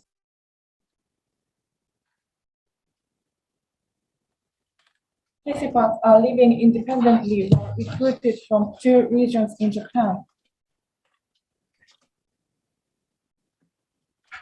This study has been ongoing since 2010. We collected data from 70-year-olds in 2010, from 80-year-olds in 2011, 90-year-olds in 2012 to form the baseline survey. From 2013, we started follow-up surveys on a 3-year cycle. All data was collected as a baseline and 3-year follow-up. 1,432 participants fulfilled the inclusion criteria. This slide is about statistical analysis. Abnormal lipid level is diagnosed as shown on the slide.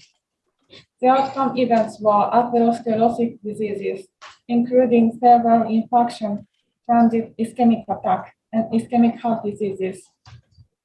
I used logistic regression analysis to see the association. This table shows the respondent profile of 70s, 80s to 90s. As you can see, HDL and LDL are decreasing as they age.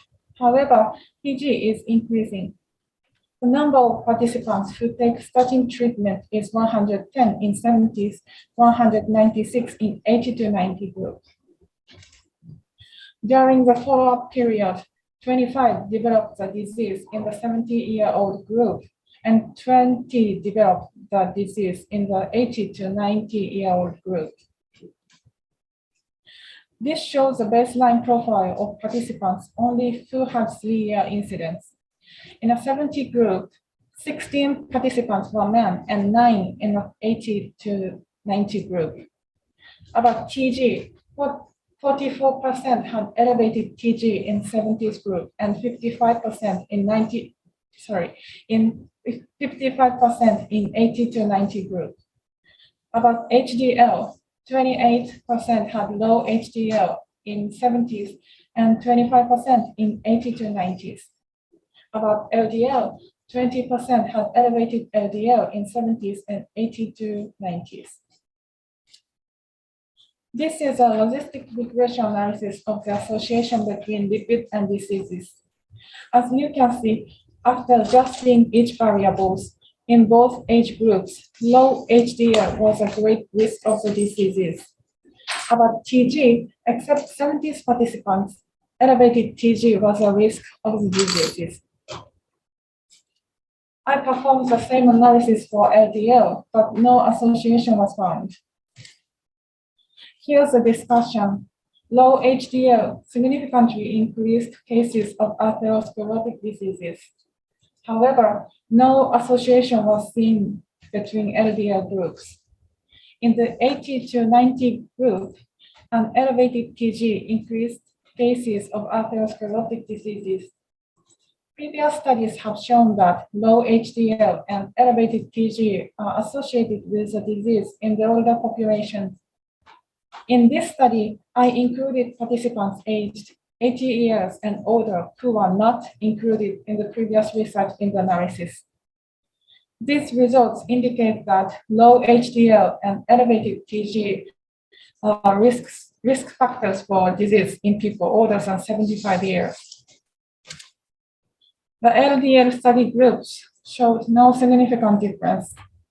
Past epidemiological studies have not found an association as well, but since recent studies have shown that LDL lowering therapy is effective in the primary prevention of disease, this results of this study does not indicate that LDL is not associated with diseases. However, the following factors may have had an impact on this result. More than half of those who developed the disease received LDL lowering therapy with statin. Therefore, the LDL of the subjects who developed the disease may have been affected by this drug.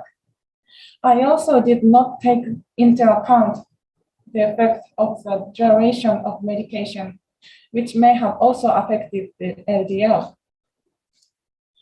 This is a conclusion. My results suggest that elevated TG and low HDL are risk factors for disease in the older people over 70 years of age.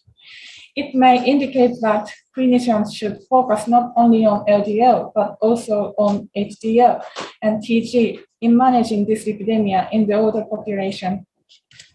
Thank you for your attention.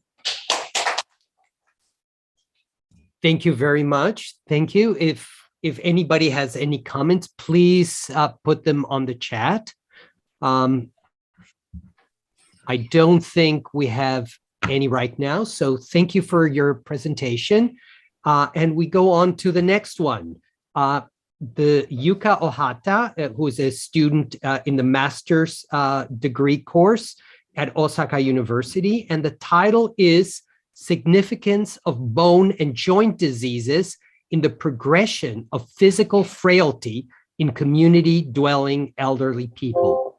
Yuka, please put up your slides. Thank you for your introduction. I will share my slide. My name is Yuka Ohata, Master's second degree student. First of all, let me talk about some introduction on this study. Japan is the longest lived country in the world, and the population ratio of older adults will reach 40% by 2050. Although the life expectancy has been extended, the function of bone and joint is not fully catching up. This figure shows the percentage of knee osteoarthritis, which is typical diseases of bone and joint, by gender and age. As you can see, the prevalence increases with high age. And previous study revealed that bone joint diseases are one of the factors of physical frailty. Frailty is defined as a state in which the person is more vulnerable to stress and is prone to turning points such as life dysfunction, needing care, and death. Frailty is positioned between healthy and needing care. It is clear that bone joint diseases and physical frailty are closely related, but not all people with bone joint diseases fall into frailty. Also, the factors associated with frailty may differ depending on the presence or absence of bone joint diseases and the age group. However, there are few studies that have examined the factors associated with physical frailty by age and presence of bone joint diseases. So I set an objective to this mission to identify the factors that lead to physical frailty in community dwelling older adults by age group and presence of bone joint diseases. This study is a part of longitudinal analysis of a prospective cohort study called SONIC study. This study used baseline data from 2010 and 2011 for 70 and 80 years old and follow-up data from 3 years later. You can see the number of participants included in my data. Those who have exclusion criteria such as physical frailty at baseline were excluded. This study examined 302 participants. Physical frailty in this study means one or both abnormalities of walking speed and grip strength. Bone joint diseases were assessed based on self-report, and they also were asked about the specific types. The independent variable is onset of physical frailty. The independent variables are as shown on the slide. This is a statistical analysis. The baseline characteristics were compared between two groups according to the presence or absence of physical frailty by bone joint diseases and age group. First, univariate analysis was conducted, and factors that show significant differences were examined by multivariate analysis. Let's move on to the result part. Table 1 shows the characteristic of the participants. The factors show significant difference between existence and non-existence of bone joint diseases, where female having low cognitive function score, taking antipain drug, and experiencing falling. Table 2 shows a comparison of physical frailty onset among individuals without bone joint diseases. In 70 years old, the factors show significant difference between onset of physical frailty, where poor economic status, having depression, diabetes, slow walking speed, while in 80 years old were having slow walking speed. Table 3 shows a comparison with bone joint diseases. In 70 years old, the factors show significant difference were having high BMI, experiencing fracture, and slow walking speed, while in 80 years old, no significant difference.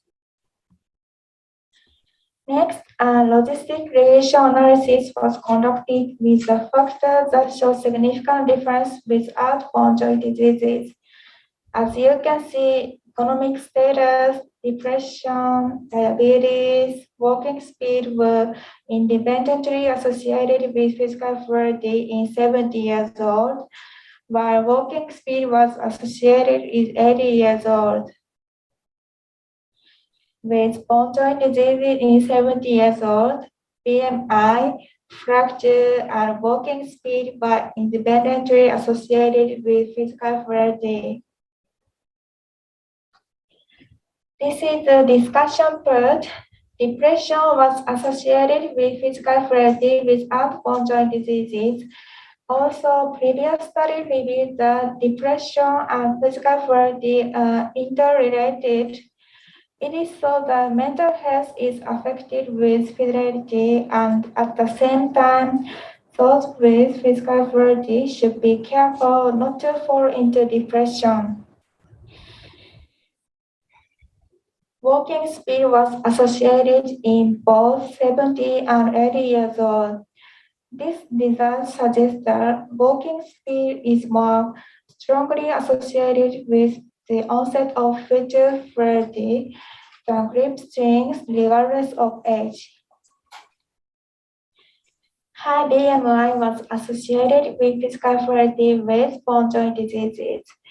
Other 75 years or older adults need individual preventive measures as a period when those who need prevention of lifestyle diseases or prevention of nursing care and frailty. In 70 years old with bone joint diseases, the importance of avoiding overweight was suggested. The strength of limitation of this study are shown on the slide. Let me summarize the main points of my presentation. In older adults, there was a difference by presence of bone joint diseases and age in the factors related to physical frailty. For those without bone joint diseases, there is a possibility that mental and social aspects are more affected with physical frailty. For those with bone joint diseases, avoiding high BMI and preventing falls and fractures are important. For all people, walking speed at baseline is strongly associated, and aging is a major factor in 80 years old. Thank you very much for your attention. Thank you, Yuka. Thank you for your presentation. And in the interest of time, we will go on to our next presenter, Mayuka Iguchi, also a student in the master's course at Osaka University. And the title of their presentation is Effect of Glycemic Control on Cognitive Function in Community Dwelling Elderly People with Diabetes Mellitus, the SONIC Study. Mayuka, please. Thank you. Thank you for your introduction. With the introduction, in Japan, as the population ages, the number of people treated for diabetes with cognitive decline and dementia is expected to increase in the future. Diabetes and dementia are known to affect each other.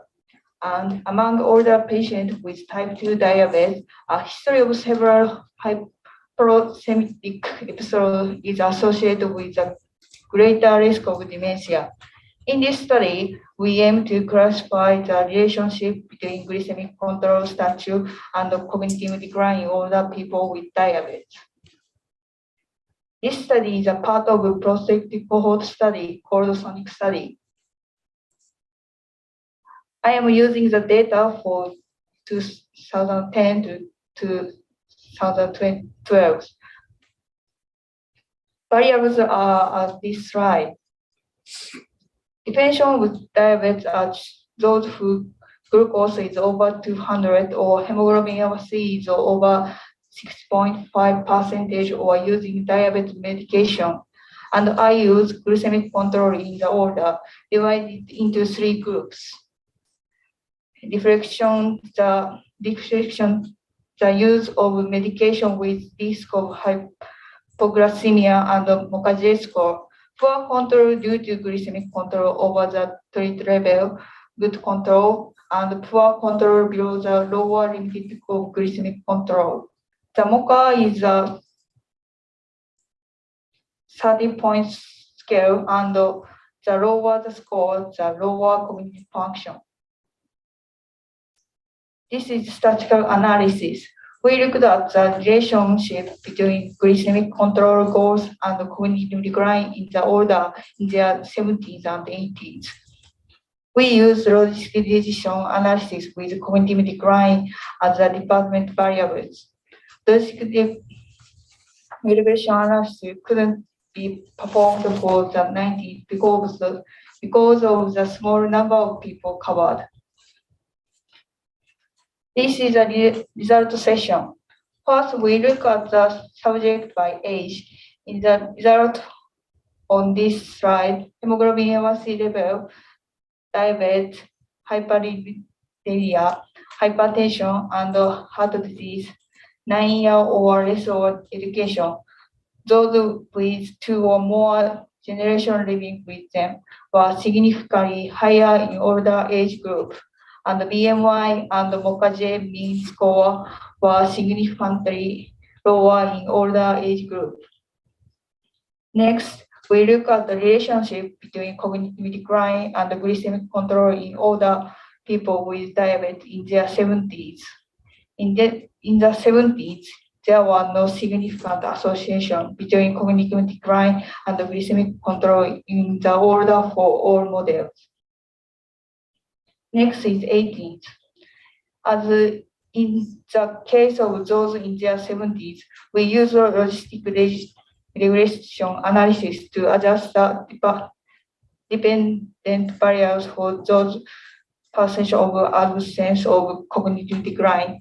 The independent variables for the glycemic control goal in order and sex in model 1. Model 2 for model 1 plus medication use, and model 3 for model 2 plus hypertension, hyperlipidemia, education history, and living arrangement. There was significant association between poor glycemic control below the lower limit of glycemic control and cognitive decline in the order in all models. And in model 3, poor glycemic control below the lower limit of glycemic control was associated with cognitive decline 5.94 times more than good control. This is a relationship between glycemic control in the order and the cognitive decline. In this study, a significant association was found between poor control and below the lower limit of glycemic control and the cognitive decline in the people in their 80s. A positive comparison of the result between those in their 70s and 80s suggested the need for careful glycemic control in late onset diabetes, adhering to glycemic control goals for diabetes in the older and taking hyperlipidemia and cognitive function into account. Conclusion in this study, among older people living in the community, diabetes patients with hemoglobin A1C below the lower limit of glycemic control at the age of about 18 years may develop cognitive decline. For the perspective of preventing dementia in diabetes patients, especially in over 18 years, when use more medications that pose a risk of severe hypoglycemia, instead of the conventional glycemic control aiming at hemoglobin A1C 7% for prevention of complications. It is necessary to compete with the glycemic control target for older diabetes newly added to the diabetes care guideline and to support the treatment with attention to hyperglycemia. Thank you. you. Thank you, Mayuka. Very, very important study, and it will be interesting to compare it to Western nations where the prevalence of diabetes and overweight are so much higher than in Japan. So thank you very much. And Kayo, please. Thank you, Maron. Let's move on to the next presenter, Naoko Murakami. She is a second-year master's student at the Department of Health Sciences, Osaka University. Her research interest is home medical care. The presentation title today is Association between Polypharmacy and Clinical Events in older patients receiving home medical care. Naoko, please. Sorry, thank you for your intervention. It's a great honor to be able to speak to you today. Introduction. Understanding the factors of clinical events such as hospitalization and death of the elderly requiring long-term care can be important information for promoting home medical care in the future. In the previous studies, there are few studies about the association between polypharmacy and clinical events in older patients receiving home medical care. It's necessary to establish evidence in home medical care, in which medications are often prescribed all at once from one clinic. So the purpose of this study is to investigate the association between polypharmacy and clinical events in older patients receiving home medical care. Method. This study was analyzed by the participants of OCARE study. OCARE study is a prospective cohort study, including older patients receiving home medical care. Research cooperation institutions are 9 home medical care support clinics in Osaka and Hyogo, Japan. We survey about the 6 months to a year follow-up and collect information from medical records such as electronic medical records. This shows participants. In this study, we analyzed the participants who could be followed up within 1 year after the initial survey. Age under 65 and no follow-up criteria groups are excluded. So we analyzed the 2 groups between polypharmacy and non-polypharmacy. The definition of polypharmacy. In this study, we define polypharmacy is 6 or more types of regular oral medications, including medications to be taken as needed. In Japan, polypharmacy is often regarded as 6 or more types. Next, the definition of clinical events for hospitalization, fall, and death is as following. The analysis method and the software are as following. Result. This table is participant baseline characteristics. First, in polypharmacy group, there are more patients with hypertension and diabetes. Second, about long-term care-related indicators and social resources, no significant difference was found. Third, about laboratory data and blood pressure. In polypharmacy group, total protein was significantly higher and creatinine was significantly lower. This shows about participants' regular oral medications at baseline. In polypharmacy group, there are more patients who take antihypertensive, hypoglycemic agents, and hypnotics, anxiolytics, and so on. Next, This is the main result about the association between polypharmacy and clinical events. In polypharmacy group, there are significantly more falls in follow-up research. So we performed multivariate analysis about the relative risk of fall.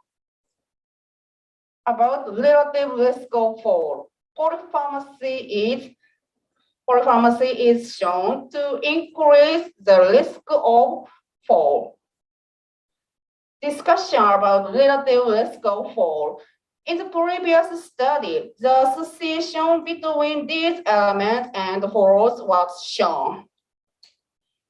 So in this study, there was significantly more falls in polypharmacy patients and significantly more antihypertensive, hypoglycemic agents, and hypnotics and anxiolytics. However, no association was found between these types of medications and fall risks. So it was consistent with the previous studies about the association between polypharmacy and falls. With regard to oral medication, it's highly likely taking oral medications with various other medicinal effects that its polypharmacy will increase the risk of falls. As our future outlook, it's necessary to clarify how many types of oral medications increase the risk of falls and falls that did not lead to hospitalization may be one of the reasons why falls alone showed a significant association. Limitation of this study, the number and quality of polypharmacy and comorbidities are not analyzed. There was a lack of data on adherence, duration of medication, nutritional status, and poor physical function. Conclusion, it shows that polypharmacy may cause falls even in older patients receiving home medical care. It's considered necessary to pay attention to keeping close eyes on older patients, like support and nursing care to prevent falls and ADL deterioration. We would like to express our deep gratitude to the doctors and staff of the research cooperation institutions and all patients and caregivers who cooperate in our study. Thank you very much. Thank you for your attention. Thank you, Naoko, for your wonderful presentation. I'm sorry we don't have much time, so I will count questions and comments in chat. And let's move on to the next presenter, Laura Elizabeth Patak. She is a PhD student at the UC Berkeley School of Social Welfare. Laura's current research interests focus on data privacy, ownership and ethics, digital mental health, and on developing innovative M-health interventions for marginalized populations. The presentation title today is Centering the Data Privacy and Ownership Perspectives of Safety Net Patients, a qualitative study. Laura, please. Okay, there, I found my unmute. Thank you so much for everyone for being here. Good evening to those of you in California, and good morning to those of you in Japan. Like the moderator just said, my name is Laura Elizabeth Patak. I'm a PhD student in the UC Berkeley School of Social Welfare. And I will be presenting today on an ongoing independent study that I'm carrying out as part of my doctoral studies. And yeah, I won't repeat the title, but it's essentially on health data privacy of marginalized adults and mostly older adults I wanted to note that my presentation focuses not so much on the medical or physical aspects of wellness among adults, but it tries to zero in on an important barrier for implementation, utilization, and engagement of technology-based interventions for wellness and physical health. And that is concerns around data privacy. So I just wanted to frame that and put it there. And for a little bit of background, my overarching research is around mHealth or mobile health. And as many of you know, information technologies are increasingly being used in healthcare.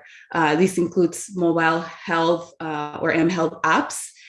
And there's early evidence of potential of mHealth apps to decrease racial and ethnic health disparities. This is research coming out of the US, but also internationally. Within the US, there is known that there are high rates of smartphone ownership, usage patterns, and app interest among communities of colors, including older adults. And in fact, research shows that even if older adults have low prior use of mHealth, the vast majority of them are highly willing to try these interventions. Yet these technologies are still largely unexplored among older people. Also, despite this rhetoric of hope and even preliminary supportive evidence on the efficacy of mHealth apps or mHealth interventions, one of the major challenges with this paradigm is the unprecedented security and privacy problems in data collection, processing, analysis, and visualization. This is an especially important concern in mHealth apps targeted to marginalized populations, since users with these backgrounds have a greater risk of experiencing more detrimental consequences of privacy breaches to the apps that they may use and that may collect and offer critical and sensitive health information. So for a little bit of context around this study, the bigger study where this my independent study came from, it's an RCT, a randomized controlled trial among UC Berkeley and UCSF researchers that is evaluating an adaptive text messaging intervention to promote physical activity in low-income patients with comorbid depression and diabetes. So it uses machine learning to essentially stream the best content that could motivate low-income patients to engage in physical activity and potentially ameliorate their depression and diabetes conditions. Is setting a large urban safety net healthcare system in the Bay Area. And the core of the intervention is a smartphone app that both tracks the step count and the location of participants who consent to having their location data tracked. And the idea for this location data tracking was for the researchers to analyze that data and provide information that could potentially benefit the personalization of the app for the users. Some examples of this potentially helpful information are determining whether a location is related to physical activity profiles, or if the nature of places visited is associated with mental health. And as we were wrapping up pilot testing of the app, and we did a bunch of user-centered testing and the content as well, we had questions, the research team had questions surrounding the security and privacy implications of collecting this sensitive location data. Even though we were giving control to participants through an IRB approved informed consent process, we had concerns of whether participants were either knowledgeable of what they were consenting to, or if they just had concerns but they were not voicing them to the research team for many different reasons. So that motivated me to apply for seed funding from the Center for Long-Term Cybersecurity here at Berkeley in the School of Information, and continue collaboration with the UCSF School of Medicine and the Center for Vulnerable Populations. Continuing in the same setting, and a slightly more older population with complex medical conditions So that's the population I focused on. And what I did, I sought to carry out an exploratory study to characterize the knowledge and attitudes of patients towards these topics, their understandings of the risks and benefits of using mHealth and EHRs, so electronic health records, opinions on existing protections like privacy policies, passwords, or dual authentication, and broader perceptions on data ownership and sharing. And I forgot to mention this, but I largely decided to do this study because upon consulting the literature on privacy, perhaps unsurprisingly, there was really no research being done in this population or other marginalized populations on this important topic. So I thought it is sort of a convenient sample because we recruited from Technology Advisory Council at the hospital that we were doing the larger RCT. However, I still thought that it was a very important and largely underrepresented population in research. So that's another important point and motivation for this study.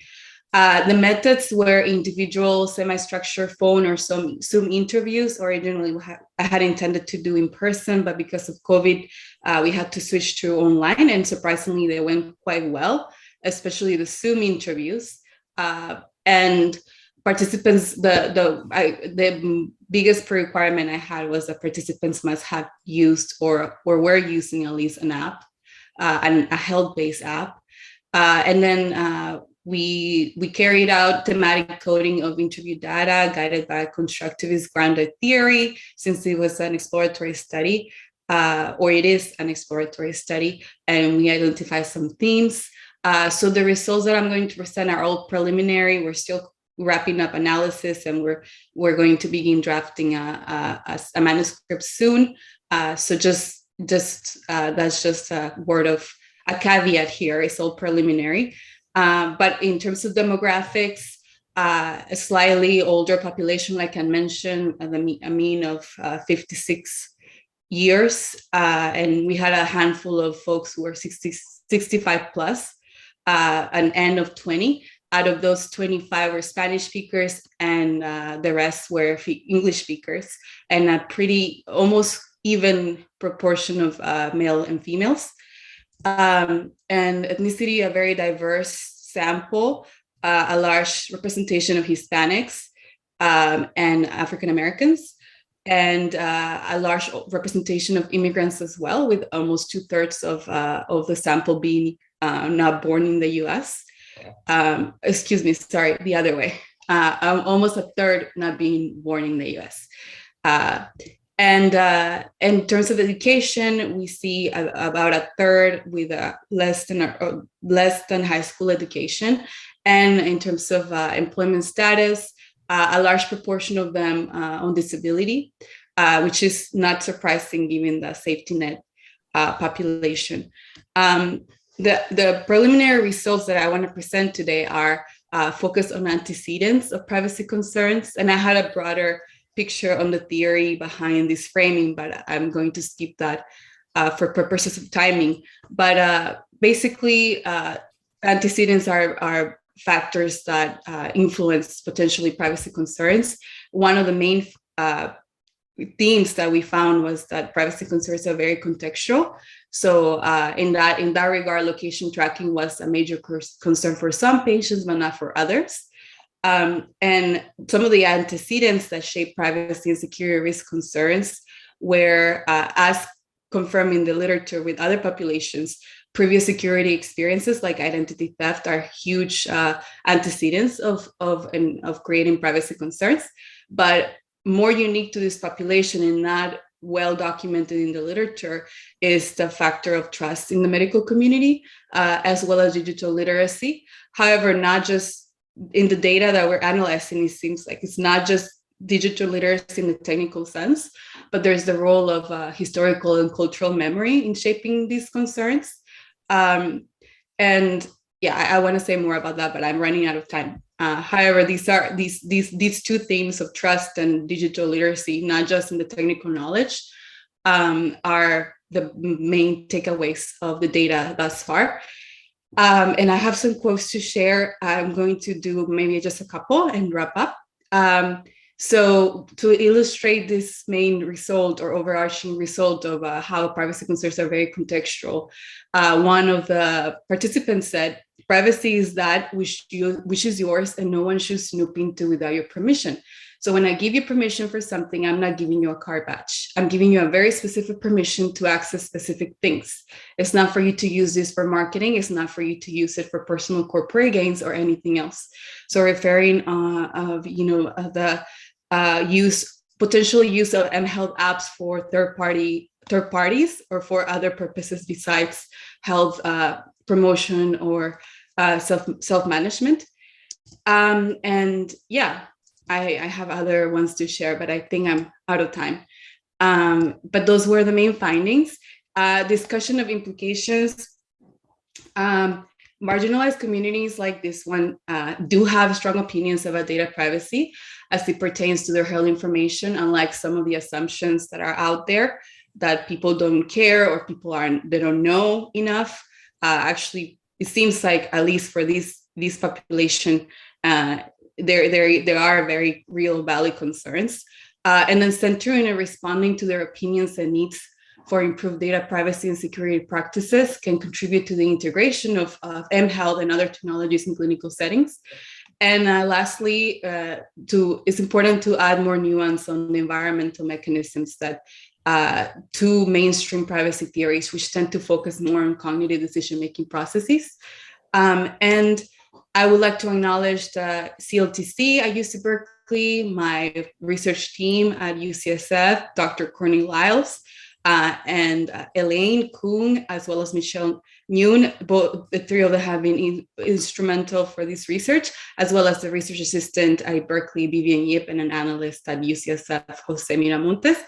And that's all I want to say. So thank you. My email is there if you want to contact me, and otherwise I'll stop now. Thank you so much.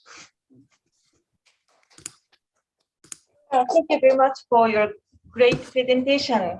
I'm very impressed, and I believe my students are interested in your research too. This time, I also welcome questions and comments in chat. Okay, I'd like to thank both speakers and the audience for providing interesting session. This part is now closed. Thank you very much. Thank you for wonderful presentations. Actually, I have one question for Laura. Just thinking about the, moving forward, how has COVID-19 affected mHealth and older adults from your experience? I'm not quite sure about COVID-19 and mHealth. I don't think that there has been too much work done in that regard. I know Dr. Adrian Aguilera at the School of Social Welfare developed an intervention for COVID-19, not specifically for older adults, an mHealth intervention. And it has been quite successful and gaining community traction and engagement. But yeah, that's something I cannot answer. Unfortunately, I've been focused a little bit more on child rearing, and I had a baby last year. So I apologize I'm a little bit out of touch with the current wave of COVID-19 research. For me, just working with the Tiburcio Vasquez Health Center over the past couple of years, it does feel like for some, they feel like, going virtually for diabetes visits or classes has been very easier for them, although it might be lazier at home. But there's the pluses and minuses. They would love to do it in person, but then it affects their family time or work. So it's kind of pluses and minuses in terms of mHealth for them, at least for visits. I wanted to open up for discussion for the moderators. speakers to see if you have any closing thoughts or just for discussion. Moderators, Linda, Mai, Marlon, and Kayo. Okay, first, I'd like to thank you very much for the wonderful presentations. So I'm very happy to get big achievement about find factors associated with the successful assisted living from social, economic, physical, mental, cognitive, and medical issues. So I think our collaboration between UC Berkeley and Osaka University will be very successful. So next year, I'd like to learn more about studies in UC Berkeley's students. So thank you very much. Okay, my comment is okay. Please, next moderator from comment from moderators. Mm-hmm. And Winston, I'll just add that I think it's a great collaboration, just like Professor Kamidi said. And I was so impressed with starting with our two keynote presentations about the need to really transcend the old models. And I love this term, gero-transcendence. I hadn't heard that before. And all of this very positive approach. And then each of the presentations we heard from the students, each one is adding something very important to this new model. And I wanted to thank them all for their innovation and rigorous research, very complicated work to do. Please, Marlon, do you have any comment or questions? No, I just would like to underline that in every case, it was very interesting to see the possibility of even further collaboration, because so many of the speakers brought up areas that may be the same in other countries, or they may be very different. And that applies also to some of the concepts that were introduced by the keynote speakers. What applies depending on the different cultures and what may be successful in one place versus another. So that is just yet another reason why this collaboration is so important. So thank you, everybody, for making it possible. Okay, thank you very much. Please, Professor Kabayama. Yes, so I'm very, very impressed by all the presentations that despite our different background and cultures, we are each pursuing our own very overlapping interests. So I look forward to the future development of this field and collaboration. Thank you very much. Next, Dr. Kayo Godai, please. Thank you very much for all the presentators, and I'm very happy to join this symposium. In keynote lecture 2, Professor Shark introduced the village. The story of village was very impressive, so I'd like to learn more deeply later. Thank you. So Professor Gondo is still in the Zoom, still in the symposium? Yes, of course. Please, please, you any comment about symposium? Totally. Yeah, thank you very much for your kind invitation. It's a good opportunity for me to present our study and provide some information about the Japanese culture context for aging. And I love the Dr. Sharp presentation also, because I'm now living in a rural area that I'm studying, and I provide my presentation from the rural area. And this area's aging ratio is very high, and older people around me have some kind of disappointment for the future. So I would like to introduce your program and modifying program to this area and endorse all the older people nearby. So keep on touch, and I would like to learn more from you. Thank you. Thank you very much. Next year, I would like to have a symposium in your house. Yes. Asago. Welcome, welcome, welcome. Old Japanese traditional house.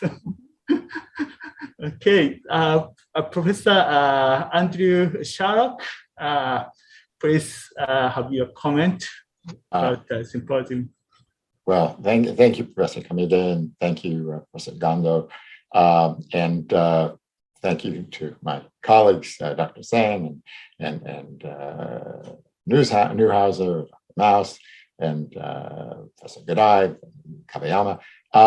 I think it's been a wonderful evening, and as others have said, looking at how across cultural differences and societal differences, the issues remain so similar, and how we can learn from one another and together find ways to look at health more broadly in a way that really supports the well-being of all of us as we age. So thank you for convening this symposium and bringing us all together, and been wonderful to be involved. Thank you. Thank you. I certainly concur with everyone for the wonderful presenters, the keynotes, and the graduate students for some very insightful, enlightening, and very inspirational in terms of what's to come and the hope for our futures. This past week, actually, I watched a programming on NHK called Hometown Stories about older adults in nursing homes or assisted living during COVID-19 period. I thought that was really interesting. The human aspect of people, although it's so difficult, some of the families travel a distance to see their parent or older adults only for a 15-minute visit once a month at maximum. But still could see kind of, it's so important to connect some of the mHealth or the technology that has transformed during this period, innovations. At the same time, how it's so important, the touch, not having physical contact with family members has also made it so difficult. Certainly, globally, older adults continue to be growing faster than any other population by age. And certainly today's presentations in successful aging in Japan and the United States contribute to how we think about, imagine aging environments, aging places, and together, how do we also protect vulnerable older communities? And how do we, think about also prevention and recovery efforts moving forward, not just from pandemics or recent disasters, but how can we also kind of learn from this? Certainly, mental health or psychosocial has been an important component during the COVID-19 period. But certainly, whether we're 60 or 100, there's a positive mental health look is so critical. And certainly thinking about successful physical health and healthcare interventions are also so important. The importance of extending physical and cognitive functioning and interactive technologies that can engage and monitor older adults in person to person, at home, in the community, makes a difference more than ever. We're really here, zero transcendence to, self-rated health, care transitions, Hotel Oakland, physical activity, mobile health. There are so many things moving forward. And so as we think about better sense of control, not just for the individual, but also how do we help to improve that for a whole community, for all of us? Thank you for those wonderful presentations. And hopefully next time, certainly more to come, and more Berkeley students perhaps to participate, and other faculty also would love to join and contribute. Thank you for co-organizing this presentation. Really thank Professor Kamide, Professor Kabayama, and the team for your collaboration. Thank you. Thank you very much. Wonderful. Wonderful closing remarks. So thank you very much for thank you very much, Professor Gondo, Professor Sharrock, all of moderators, and all of presenters, and all of audiences. We would like to have next year's symposium. Maybe in a real time, we see each other in Osaka or in Berkeley. We would like to have next year's symposium. Thank you very much. Thank you. Thank you, everyone.